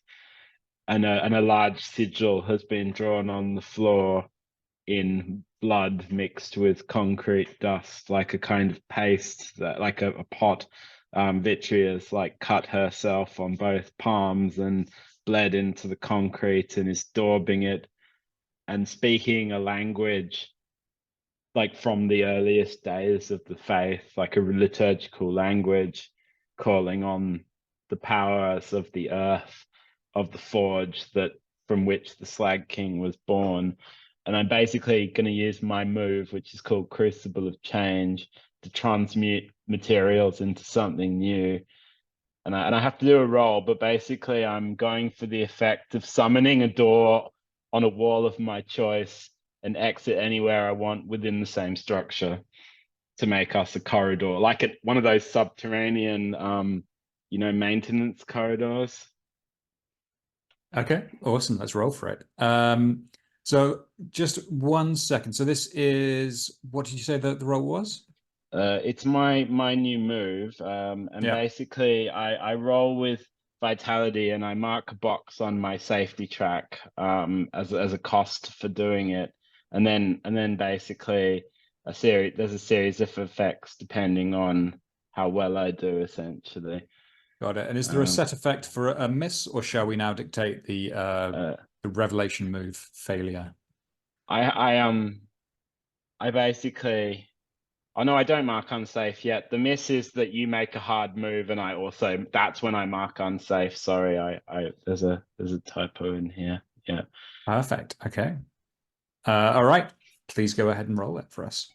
Okay, so I think I'm just gonna go for a flat roll because I can't think of any of my items that would do anything basically. So 1, 2, and my vitality is 0. So hopefully giving this much blood isn't hazardous to my health. Oh my goodness. I got a snake eyes. Fantastic. Okay, well, I will narrate the result, and then, of course, as ever, you are free to change that with verse. But let's go now to Dr. Nim and Frank Idle. I imagine, I hope, as Nora mentioned earlier, that you might have put a tarp over the windshield of your car as you are progressing upwards into this blizzard high in the White Finger Mountains.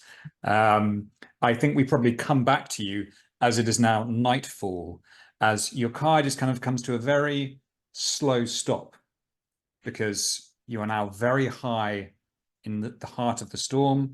Snow is just pounding down upon the windshield from all sides, and you can just faintly make out the shapes of very tall and ominous pine trees. And somewhere over them to the east, you can just see the golden glow of windows that are lit up in the night.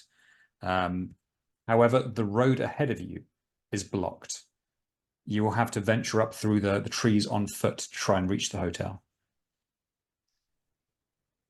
Yeah, Nim is stepping out of the car, arms tucked firmly into his armpits, shivering from the cold,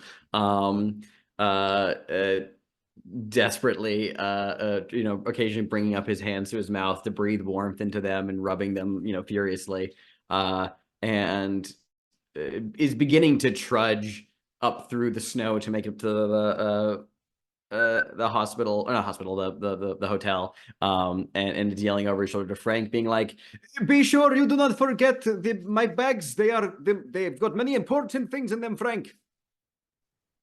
Yeah, Frank already had been like building a small stack. When he's not inside of his bag, all that's in there is kind of like a few handfuls of yarn and of course other small things from his personal quarters.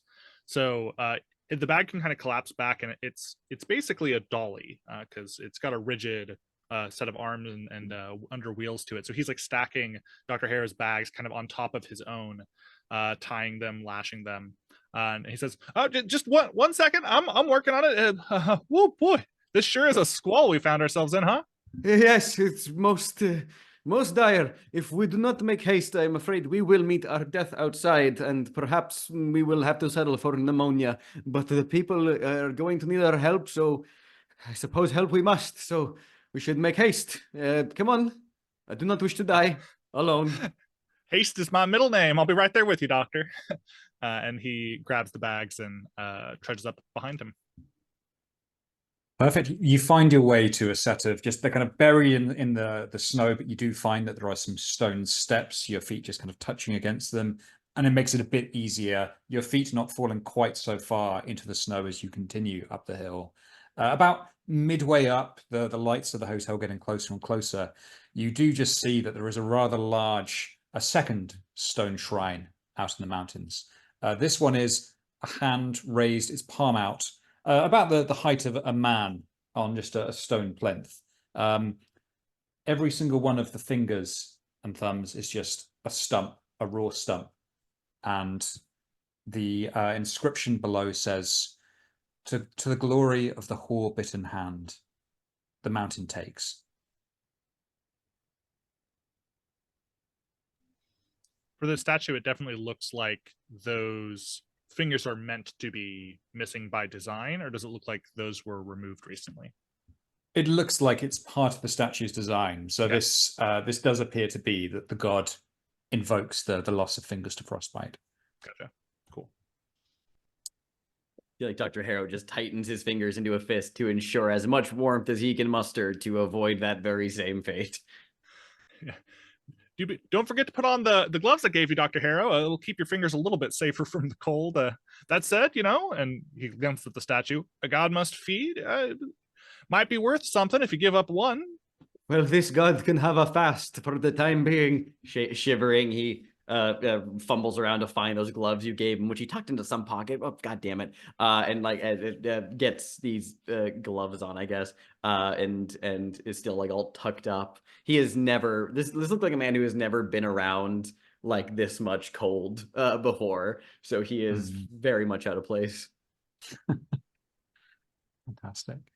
Well, yes, shivering, you continue upwards. The walk seems to go on for an eternity, but eventually the pine trees just clear all around you, and you can see the magnificent shape of a stately home now converted into a hotel.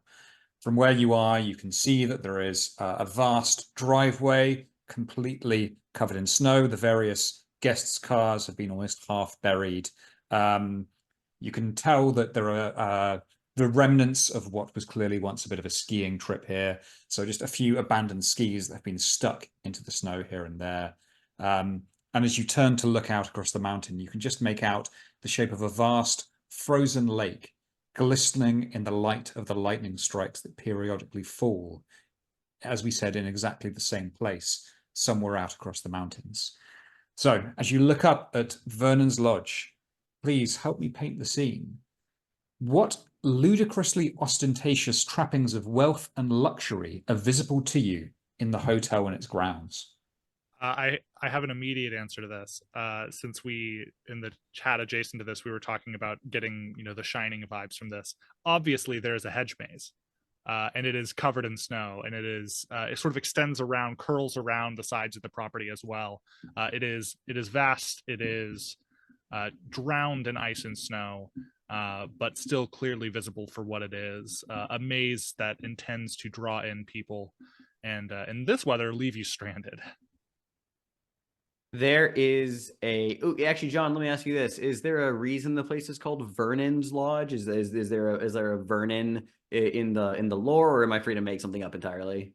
I will change whatever needs to be changed. Please make something up. I was just gonna say that I think that standing not like in like a plot of land, not like on like a little like rotunda in front of the hotel. No, on top of the hotel is a solid golden statue that stands imperiously, gazing down upon the ground. The eponymous founder, whoever this Vernon individual is, those familiar, like architecturally, it's like if you look at like Mormons, like their temples, like the Angel Moroni, it's this golden statue of this man, this Vernon, imperiously not looking out majestically towards the mountains, but glaring down upon the grounds of the estate.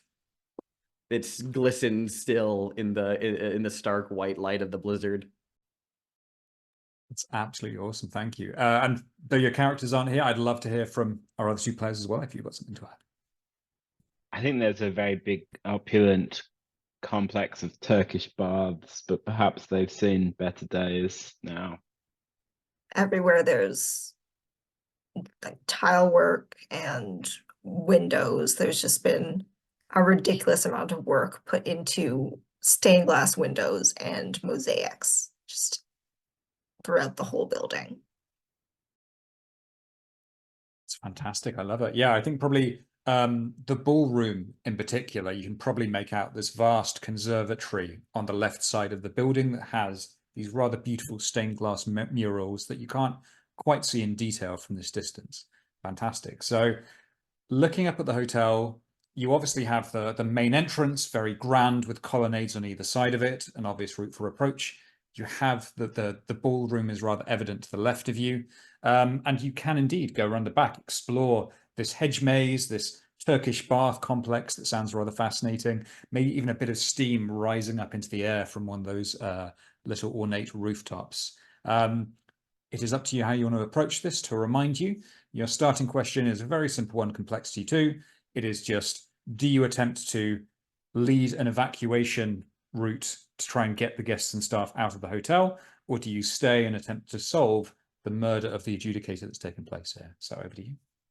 Yeah, I think Dr. Harrow stumbles in through the front doors of the hotel into the lobby, Like I imagine just like the doors like getting like pushed open, and he like comes like stumbling in, almost like he threw his weight against the door to like desperately get inside.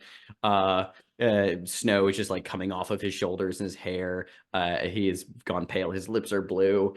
As he looks around the lobby just to kind of get his bearings and see what's around him. I imagine then like while he's like doing that, like seconds later, Frank would then come like trundling up from the darkness into the lobby as well.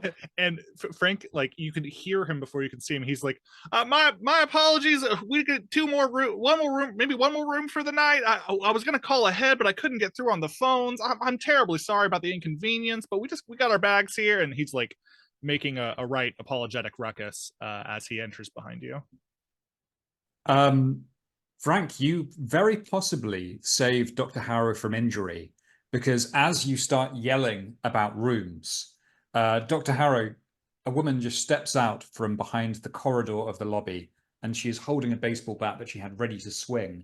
But when she hears Frank's very human voice yelling about rooms, she just kind of droops and goes, "Oh my gods, we thought you were it."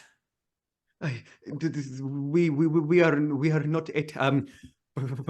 He's very cold, trying to get his words out, and goes. He fumbles into his coat again, and pulls out something, drops it, curses under his breath, like kneels down, picks up the shaking hand, and holds out his credentials, and he says, "We are custodians with biased," showing the bureau credentials. We are here to help. She just almost drops the bat and says, "And they sent 2 of you." We are very spread thin at the moment, but we have 2 other companions who might be able to come should we require their assistance. They are currently at another engagement. And if manpower is the issue, I do have some solutions to that their problem. Yeah. You will find us most capable to help you, given the circumstances. I was hoping to have maybe a fire or a blanket or something hot to drink. I am dreadfully cold from the hike from the car. Her lips just purse a little unsympathetically, and then she says, "Of course." And she just closes the front door behind you with a bang and then says, "Please come quietly through into the kitchens. I think if it's all right, I'd rather the guests didn't know yet that you've arrived." And she leads you through, just down one of these sumptuous long corridors, pushes open a back door, and you are now standing in an industrial scale kitchen, where the front of the hotel and the lobby of the hotel is very grand, very sumptuous. It has that shining vibe. This is a grimy kitchen, and indeed you can see that there is a chef with rather red cheeks and a nose that's a cauliflower nose, and he's just working away at a rather large pot. He glances up at you. The woman says, "Back to it, Emery. Eyes down, eyes down. Come this way, come this way. There's a nice hot oven. Just take a seat in front of it, and you should get warm in front of the stove, please." She pulls up a couple of chairs for the 2 of you. Yeah, I think when next we see Dr. Harrow, he has like a blanket like wrapped over his shoulders, and he's like sitting by the fire, probably like sipping like hot tea from a mug or something.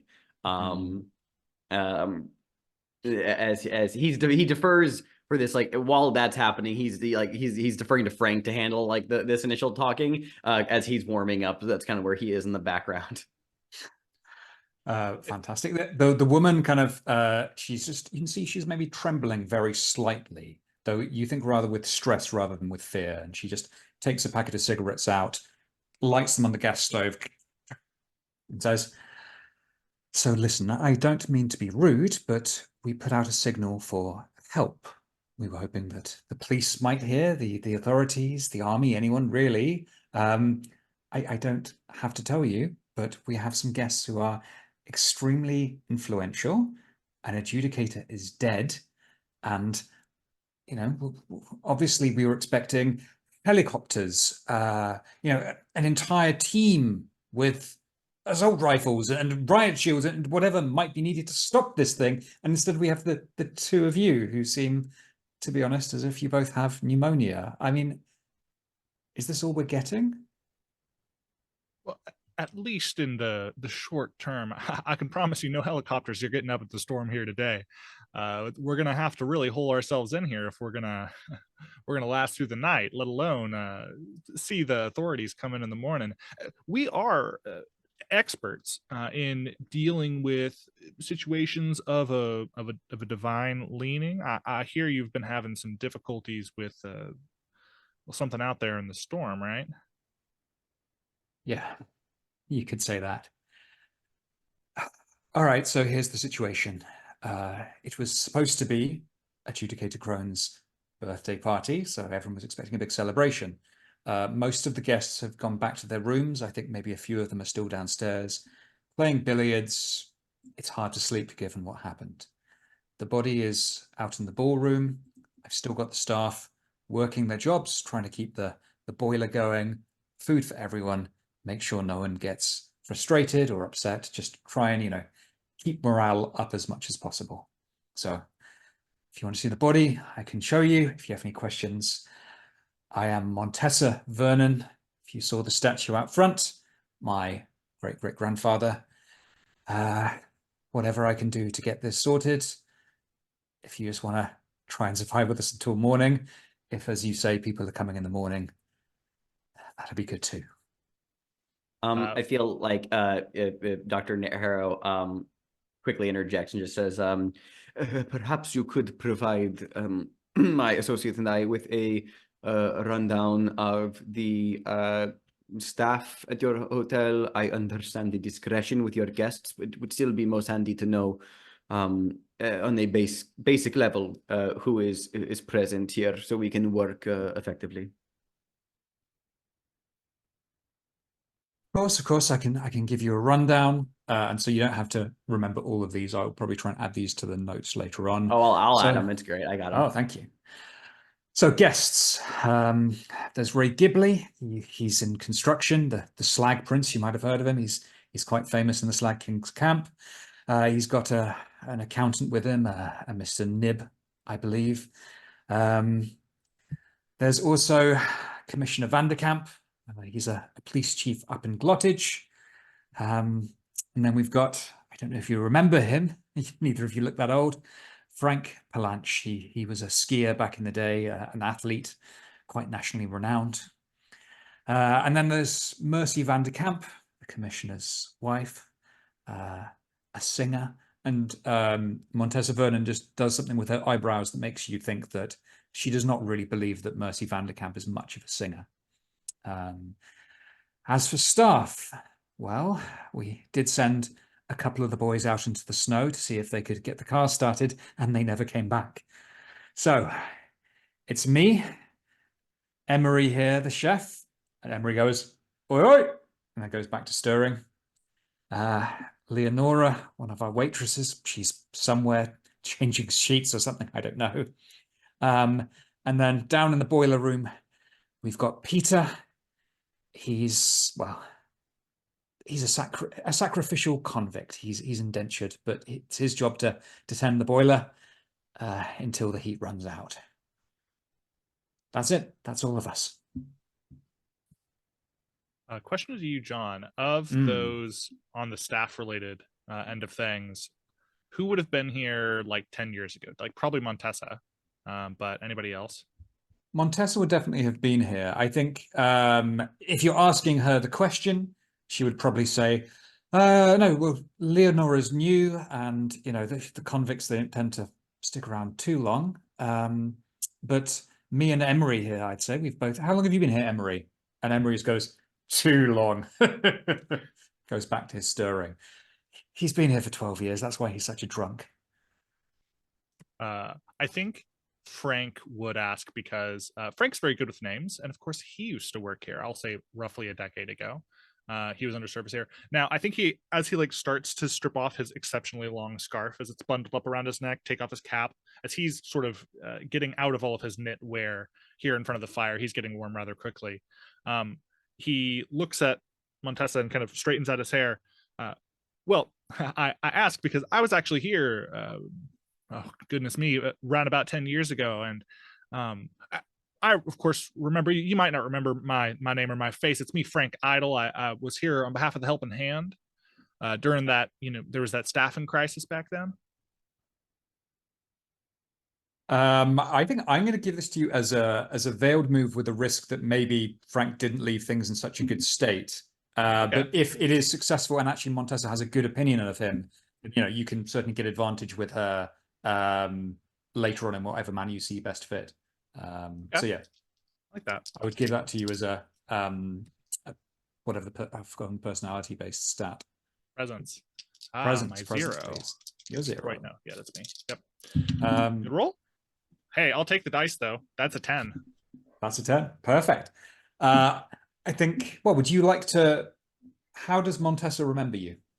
Yeah, I think it is hard to work with Frank for any length of time, or especially like if he's in a serving capacity, and not have a good opinion of him, because he does his work vigilantly, he does it timely, he does not complain, he does not take breaks at inopportune times or really particularly at all. He does it for an incredibly low wage, because especially at that time he was like, basically they arranged some deal with the Helping Hand and its network for him to come and inter there basically and help. So yeah, it'd be really tricky to not have had a good opinion of him, I would say. I think that's absolutely right. I think Montessa that scowl on her face just drops. And perhaps for the first time, you can imagine this is a woman that has to do lots of social performance, whether she's being very warm and welcoming with guests. Normally, when she looks happy, it's a put on. But when she sees you, you perhaps get the first honest smile that she's had in many months working here. And she goes, "Oh my God, Frank, I didn't recognize you. Come here." And she launches in and gives you a genuine hug. Yeah, he absolutely joins her for that, pats her on the back and says, I know you might not have much faith in us now, and especially now you remember that it's me, but trust me, Dr. Harrow and I, we've been on assignments like this in the past. We're going to do our very best to assist you and remediate the situation, find who's responsible or what forces might be responsible, and make sure they're brought to rest or to justice, whichever makes more sense at the time. Frank, if there's one thing I know about you is that you work hard and you never stop trying. So that's more than enough to assuage my fears somewhat when at the sight of the two of you. It's Frank Emery. And Emery goes, "All right, Frank." You can't really tell if he recognizes you or he's just very used to being jolly since he is so utterly inebriated, but he's still very cheerful. Perfect. Yeah, I would say absolutely. Should you wish to get the help of Montessa or try and ask her for clues, very happy to give you advantage on the rolls for that. Dr. Harrow can't help but smile at this interaction. It is quite nice. Montessa, I just wanted to ask, between the two of us, obviously, a rather important man being dead downstairs is not something you want to have at all for the reputation of your establishment, or for that matter, for the presence of the other guests. But beyond the strangeness that is that whole business, is there anything else that you've seen or heard around here that's got your hackles raised, that's got you wondering what exactly is going on? Because it seems to me, and especially getting this kind of message at this kind of storm, that something real dangerous might be going on here. I think that merits an investigation move to get some clues. As mentioned, please take advantage on that for Frank, and presence again would make sense, I think. Not as rosy as the last one. That is a 7. A mixed success. Lovely. Let's come back to that. Let's jump right back over to Nora and Vitria, who've been attempting to open up a hole into a subterranean tunnel underneath the Skyward Sprawl in order to enter the sublevels. And we rolled a miss. I will narrate the result. Obviously, Vitria, if you want to go along with it, will then also get the other effect of your move, where I believe you are either marking unsafe or a condition. Is that right? I think basically, yeah. If I get if it's to miss, like, it's a hard move which may result in further rolls, but also I'm marking an additional unsafe, so too. Perfect. So this is what's going to happen. You do indeed open up just the concrete floor of the underground car park, what is waiting for you as the concrete's to one side is not some very neat tunnel leading you directly into the heart of the Skyward Sprawl. It is what's beneath any conurbation, which is sewers. And as the stench just rises up to assail you, you kind of gaze down in the darkness trying to see. You can just make out the sound of running water far below. There is perhaps beneath you, between you and the tower, a labyrinth of sewer tunnels that could lead you into the heart. But as you stare down into the darkness, just trying to see, you just hear a very faint guttural whisper. Climb. Climb. Climb. Climb. Climb. And perhaps you should have anticipated this, that there would have been those afflicted who did not make the attempt to get through the barbed wire labyrinth to reach the tower, those that might have tried to find another route, breaking apart their toilets, clambering into their the sewer manholes, trying to circumvent the defenses in order to find their way into the tower, and becoming hopelessly lost in the sewer. Beneath you, in the darkness, you can see the glittering of dozens of eyes, and slowly, one by one, they crawl forwards into the light. The same haggard, covered in this kind of weeping, pussy sores, their skin turning grayer and grayer, looking very thin, and at this point far less than human. And the horde of afflicted just looking up towards the beautiful shining light that you have made for them. They whisper, climb, climb, climb. And they are going to begin to just rush in a great horde, crawling over each other, clambering over each other to get to the light right at you. Thanks. I hate it. I think I might. I think I'm going to write a verse because I actually have like a good way of sort of, yeah. So I think I know what the verse is going to be. So basically, if I bump it up to a 7 to 9, I get to pick the effect, and I get to pick another complication. And I think I'll probably pick like out of the choices, I'll probably pick like a condition, like just because it's the first time I've used the move. Although there are other options. Now basically I'm going to mark the verse of history, which is a flashback to my childhood, showing my first direct encounter with God. And I think as Nora and Vitria wander the sort of torch-lit labyrinths, which seems to has become a recurring theme below the sprawl, it reminds Vitria of a time when she was very young, playing in the sub-levels of the building where her family owned the penthouse, where she lived, where she grew up, and was lost and crying and completely alone in the labyrinth of the various rooms and, laundry rooms and like a maze of doors, until she found a little bell on the wall, a little button that just says bellhop in engraved writing. And not knowing what else to do, she pressed it, and this kind of strangled ringing noise rings out. And then she turns around in the dark, and there's this strange man in a bellhop's costume just staring at her and says, "Bellhop, you called." And she asks him, Who are you?" "I'm the bellhop. You just got to ask me a question, ma'am, and I'll hop to it." He says, Can you get me out of here?" "Why, sure, I'd love to help." And the bellhop takes her hand in his slightly too long, white-gloved hand and guides her through the dark back up into the lobby. And then later, she finds out that another child of the building has gone missing in exchange, and she never has the courage to press the bellhop buttons again. Well, that was horrific. Thank you. That was so good. Was that off the cuff, James? That was fantastic. Or have you been planning that? Bit of column A and a bit of column B.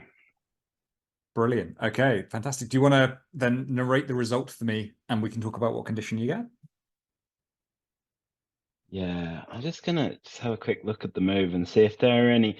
So basically on a 7 to 9, I pick a success, an effect and a complication. The effect is the door. And yeah, I think I'm gonna take a condition and the keeper will describe it. So tell me what my condition will be as a cost for my ritual for changing the building. I mean, tell me if you've got plans and this is disrupting them, but I think probably you hear as you kind of venture down into the darkness of the sewers, and you can probably still see the occasional just cat-like eyes of the afflicted as they scuttle away from you. But you could swear that out in the darkness, you just hear the wicked laughter of the bellhop somewhere out ahead of you. So I might ask for a condition that is very much something like bellhop's coming to get ya in a more... I'm never going to get rid of the bellhop now, am I? Okay, I'm just going to put the bellhop as the bellhop condition. Fantastic, thank you.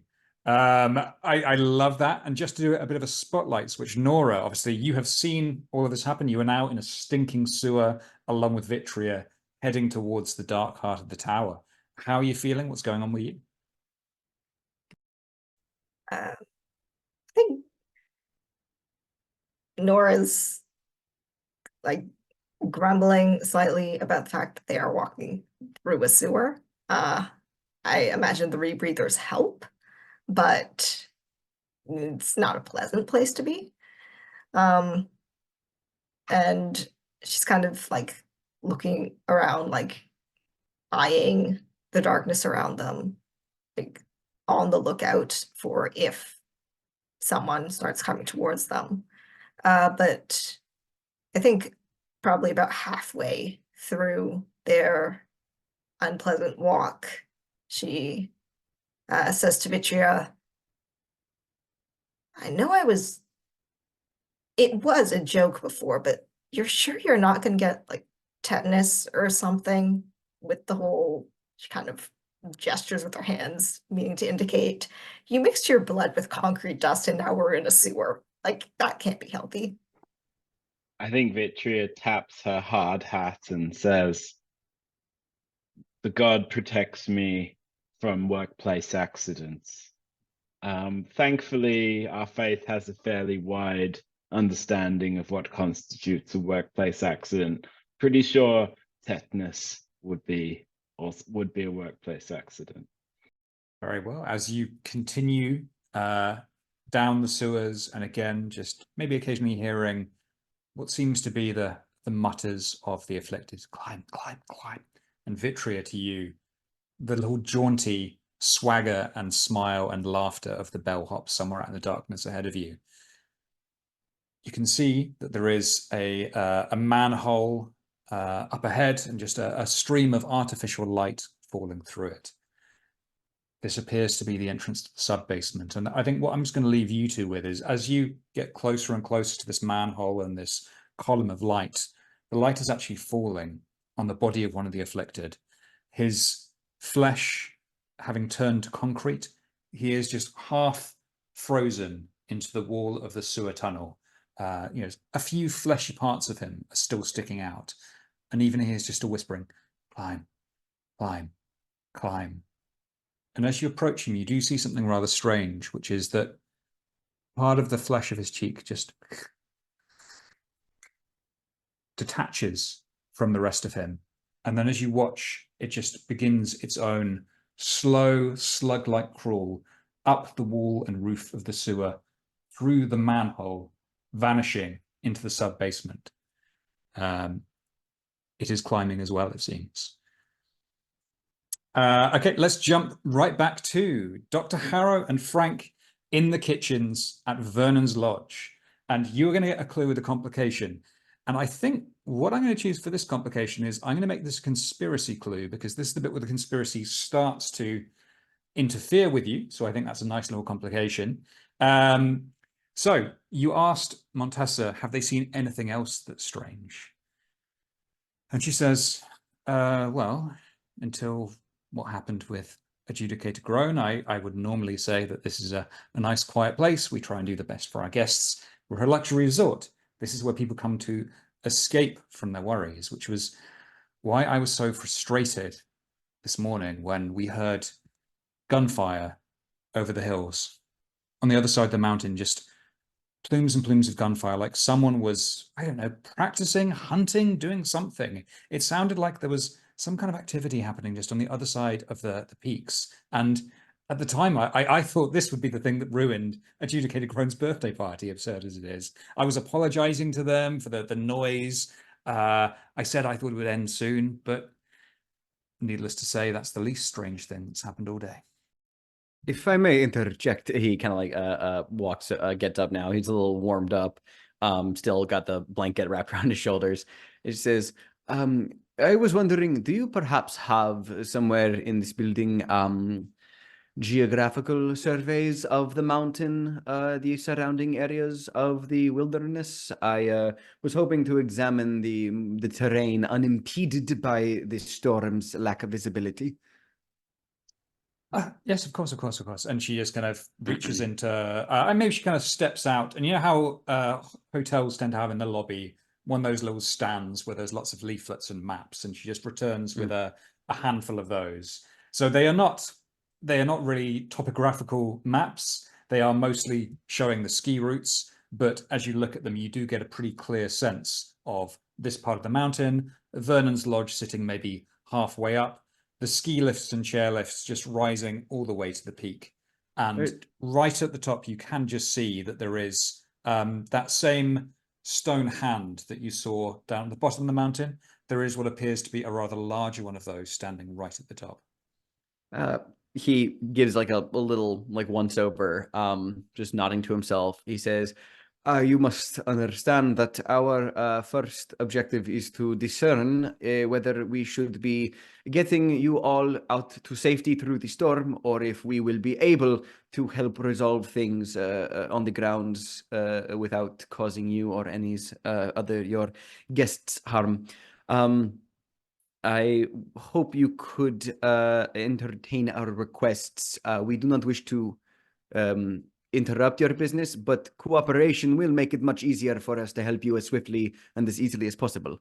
And he is like looking down at the collection of maps. He's studying them pretty rigorously, getting like, aside from like, you know, obviously the features of the mountains, the ski routes and all that, even on these tourist maps, he's heavily scanning you know, what's on them, mostly to get, you know, familiar with the terrain around here, but also to see if there's anything else that might stick out to him. Because if they do need to get people out of here to safety, one, might be good to know kind of the lay of the land and like what functions of the area might be useful for that. But if there is something deeper at play here, something that might be able to be fixed, maybe the local maps might have some sort of allusion to it, a la, you know, the hand at the top of the mountain. Yeah, fantastic. I think that's we can absolutely do that as a investigation role. Yes. I think insight is the obvious one, unless you think of a way to justify yes, it. Insight's absolutely the one I'm aiming for here, given that it's my good stat. We talking flat roll here? Unless, I mean, yeah, I can't think of any reason to. Yeah, I don't think her affection for Frank isn't going to change the map, is it? So that's not a... No, but Ignatius comes out of the snow now. Sure, I'll roll flat then. I can't think of an item to use here. That is +2. That's a 9. A 9. It's interesting because I do not have something prepared that could be on the map. Hey, I love on the fly, just taking a on clue the fly and fully taking. I just like taking clues on there and fully recontextualizing of like, all right, I'm going to completely change this to be something that's on the map. Who knows? Yeah, I think where you see that giant stone hand at the very top of the peak, it just says in little writing underneath, Temple of the Hoar-Bitten Hand, and in brackets it says, soon to become après-ski hot chocolate house. And I imagine while you were just writing that down, in answer to what you're saying about needing her help, Montessa says, of course, I will cooperate in any way I can. And as for making her escape down the mountain, I must admit, I've been thinking about this a lot. And she just leans in away from Emery and says, so obviously the guests are the priority.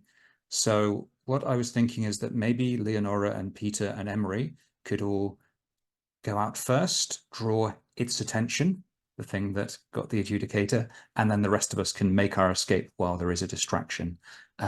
You're free to use that plan as you wish. Then I intend to Or- discard it.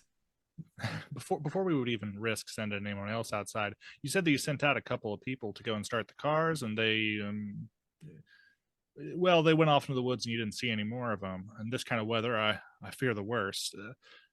I was wondering if, I know I just got out of all my gear, but if I put that back on, if I could, you know, if you got any keys for some of these vehicles, if I could just poke around in that area, see if I see any signs of, well, either those who went away or whatever took them.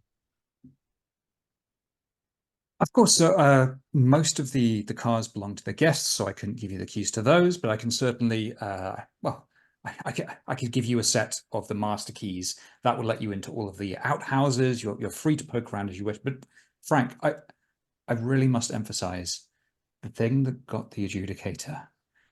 It's out there and it's watching the hotel. Please be careful. That's all I'm saying to you. You got it, Monteza?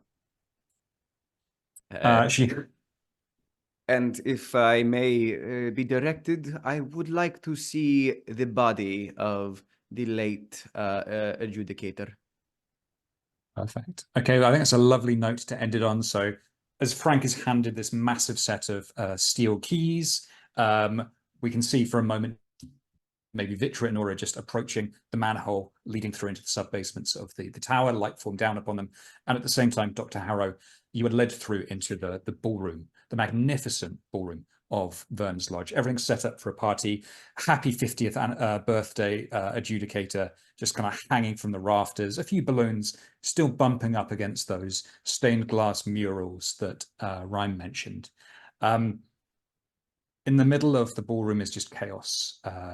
A huge trestle table has been smashed on one side, drinks spilling everywhere, and you can perhaps see the reason for this chaos.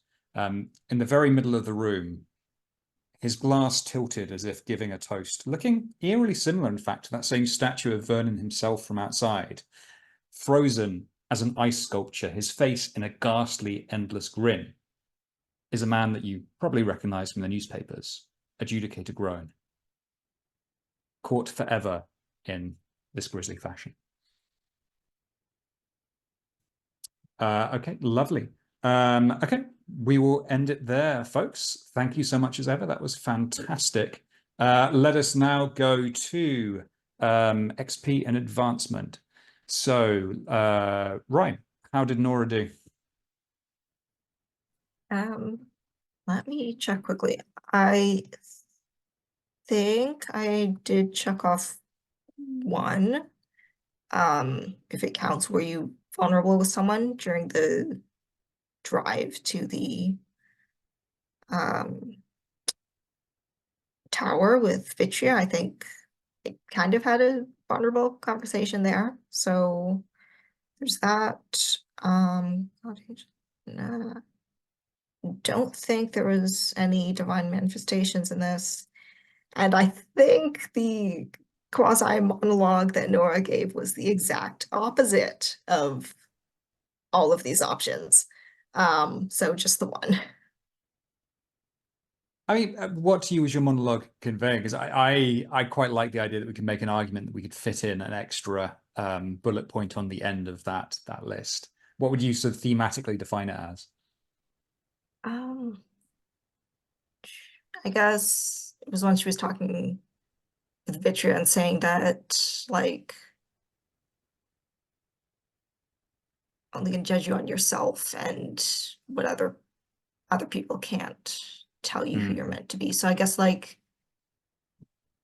the I don't know, the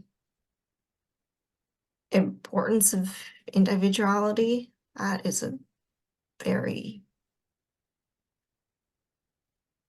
I guess that's a very individualist society. statement, but yeah.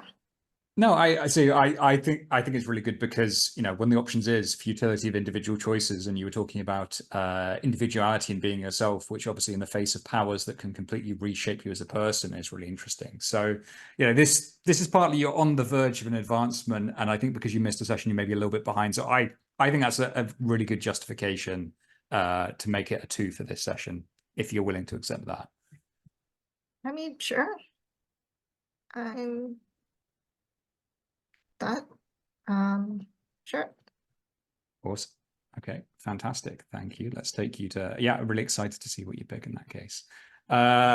Next along, we got Dr. Harrow. Dr. Harrow, how did you do?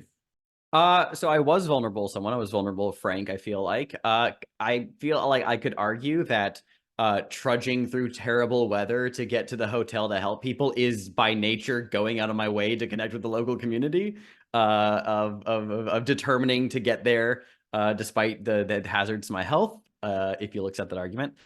And I realized on a technicality, the extra hand is a saint, right? So wouldn't that technically count as me engaging with some kind of divine manifestation? It does. The move does say doppelganger saint. It is I mean, technically Frank is a saint, isn't it? I guess, would you argue that you engaged more than anyone else in the session? Well, I mean, my only argument comes from the interaction I had directly with the doppelganger of like, get me some water, and then having that whole like, you know, punch the thing of like presenting him with the water and it trying to follow his orders but failing. It's a stretch, but that was my argument for it. Okay, you know what, I will allow it, but I will watch how we use the extra hand from now on, because otherwise I can easily see this being an every session. I feel like the fact you ate uranium was enough on its that too, own. yeah, that was too. good. I did eat uranium at one point. Fantastic. Okay, and Vitria, how did Vitria do? So I know you spoke about the terror and sublime joy of architecture, because I'm always listening out for that, and I'm always like, yes. The urban horrors of the conurbation of glottage. I struggle with my personal faith because I don't actually like the city that my family and my faith kind of built when I'm actually there, even though I know I'm supposed to. And I engaged with the bellhop, who is apparently back. Thanks for that, John. Brilliant. Okay, thank you. And last but not least, Frank, how did Frank do? Yeah, Frank's I think was pretty straightforward. Did you struggle with your personal faith? Yes, definitely. And were you vulnerable to someone? Yes, definitely. The other two I don't think were as true this session. Fair enough. Okay, that's awesome. All right, yeah, that's us for XP. So I think the only advancement is going to be Nora. So really excited to see what Nora picks. Cool. That's everything. I guess just stars and wishes. So for me, I would say right out of the bat, a huge start is the fact that this was very much a transitory episode where we were introducing 2 new assignments and doing lots of journey stuff. So like, you know, it was very much getting us to where we need to be, and yet it was just so much damn fun to listen to all of you, the conversations, the little heartfelt moments on the road. So interesting. So many little character hooks and details from your recaller times. I want to know so much more about each of your backstories, and I loved what we got. Loved Frank's crisis of faith that he's having.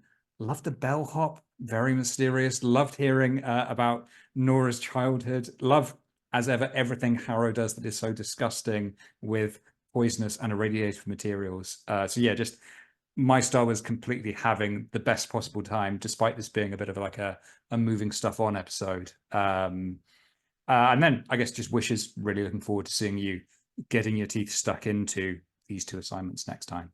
So that'd be me.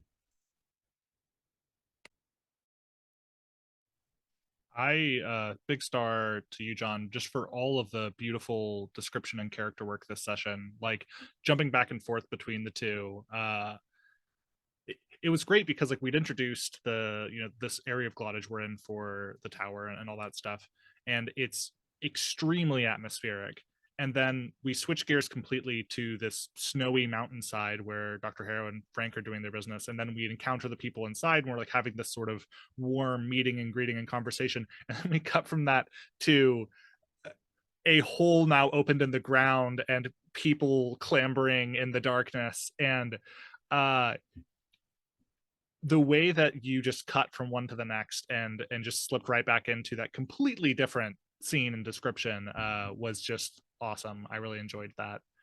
And it's just been a treat getting Vitria and Nora together. And one of the advantages about splitting the party is like you get more of those little micro conversations between the different party members. And so it's been really fun to see those relationships get fleshed out and emerge. And it's been it's fun to see Popsicle Harrow at the at the lodge has been good too. It's been I really like, I totally agree with you, John. It's been really fun. I love, like, I got to play the game early enough before the journey like move was part of the journey phase, and back when like that hadn't been discreetly pulled out yet, and getting to play it when that has happened is, man, I just really love how it works. I think it's just really, really wonderful mechanically, and so supports what the game tries to do. It's just been really fun. I will go. Yeah, I echo those. I really, John, the pacing was excellent. Your cutaways, not just were very cinematic, but it was constantly engaging. Very, very fun session to just even sit back and just listen to, as you said. David, that little moment between Frank and Nim, I really enjoyed. I've been wanting to have more role play between them anyway, and I felt like that was a really nice scene. But I did particularly enjoy the extra hands, nonsensical babbling, and then punching its hand to get water, and just I could so easily picture just like the ruined hand hanging there, just while the also like just precedenting the glass. That was very good. I'm very happy we're doing the Skyward Sprawl, because it allows me to finally look James in the eyes and ask him, hey, what the fuck? I've not gotten to explore it as much, actually, because in Jason's game, I was actually I was sick the session where they started investigating it a whole lot, so I didn't get to participate. So I'm very I'm loving getting to hear about it and really kind of like see not just John's take on it as well, but how James and Rhyme are engaging with it. That was a lot of fun. Again, I hope dying would be so boring here. That's great. I love this thing. Nora is so she's so much like an avant-garde art student. I've known so many Noras in my time. She just doesn't care, but also just like honestly cares so much, but it's just like for the sake of like how boring something might be, which is great. Yeah, I'm really excited. I love isolated like wintry location like scenarios, like big shining vibes first of all, but also that there's clearly something afoot on this mountain, and I love the idea of kind of Frank and Nim being a little trapped here, actually, given the weather, and us having to contend with a force lurking in. It's a little different than the Minuteman kind of scenario, where it's like we are less able to escape here than Malvern Ward. So I'm very much looking forward to how that's going to progress. I am one tick away from becoming irradiated, and so I'm looking forward to seeing what happens when I have to choose a side character to suffer a horrible fate. But yeah, so that's my stars and wishes.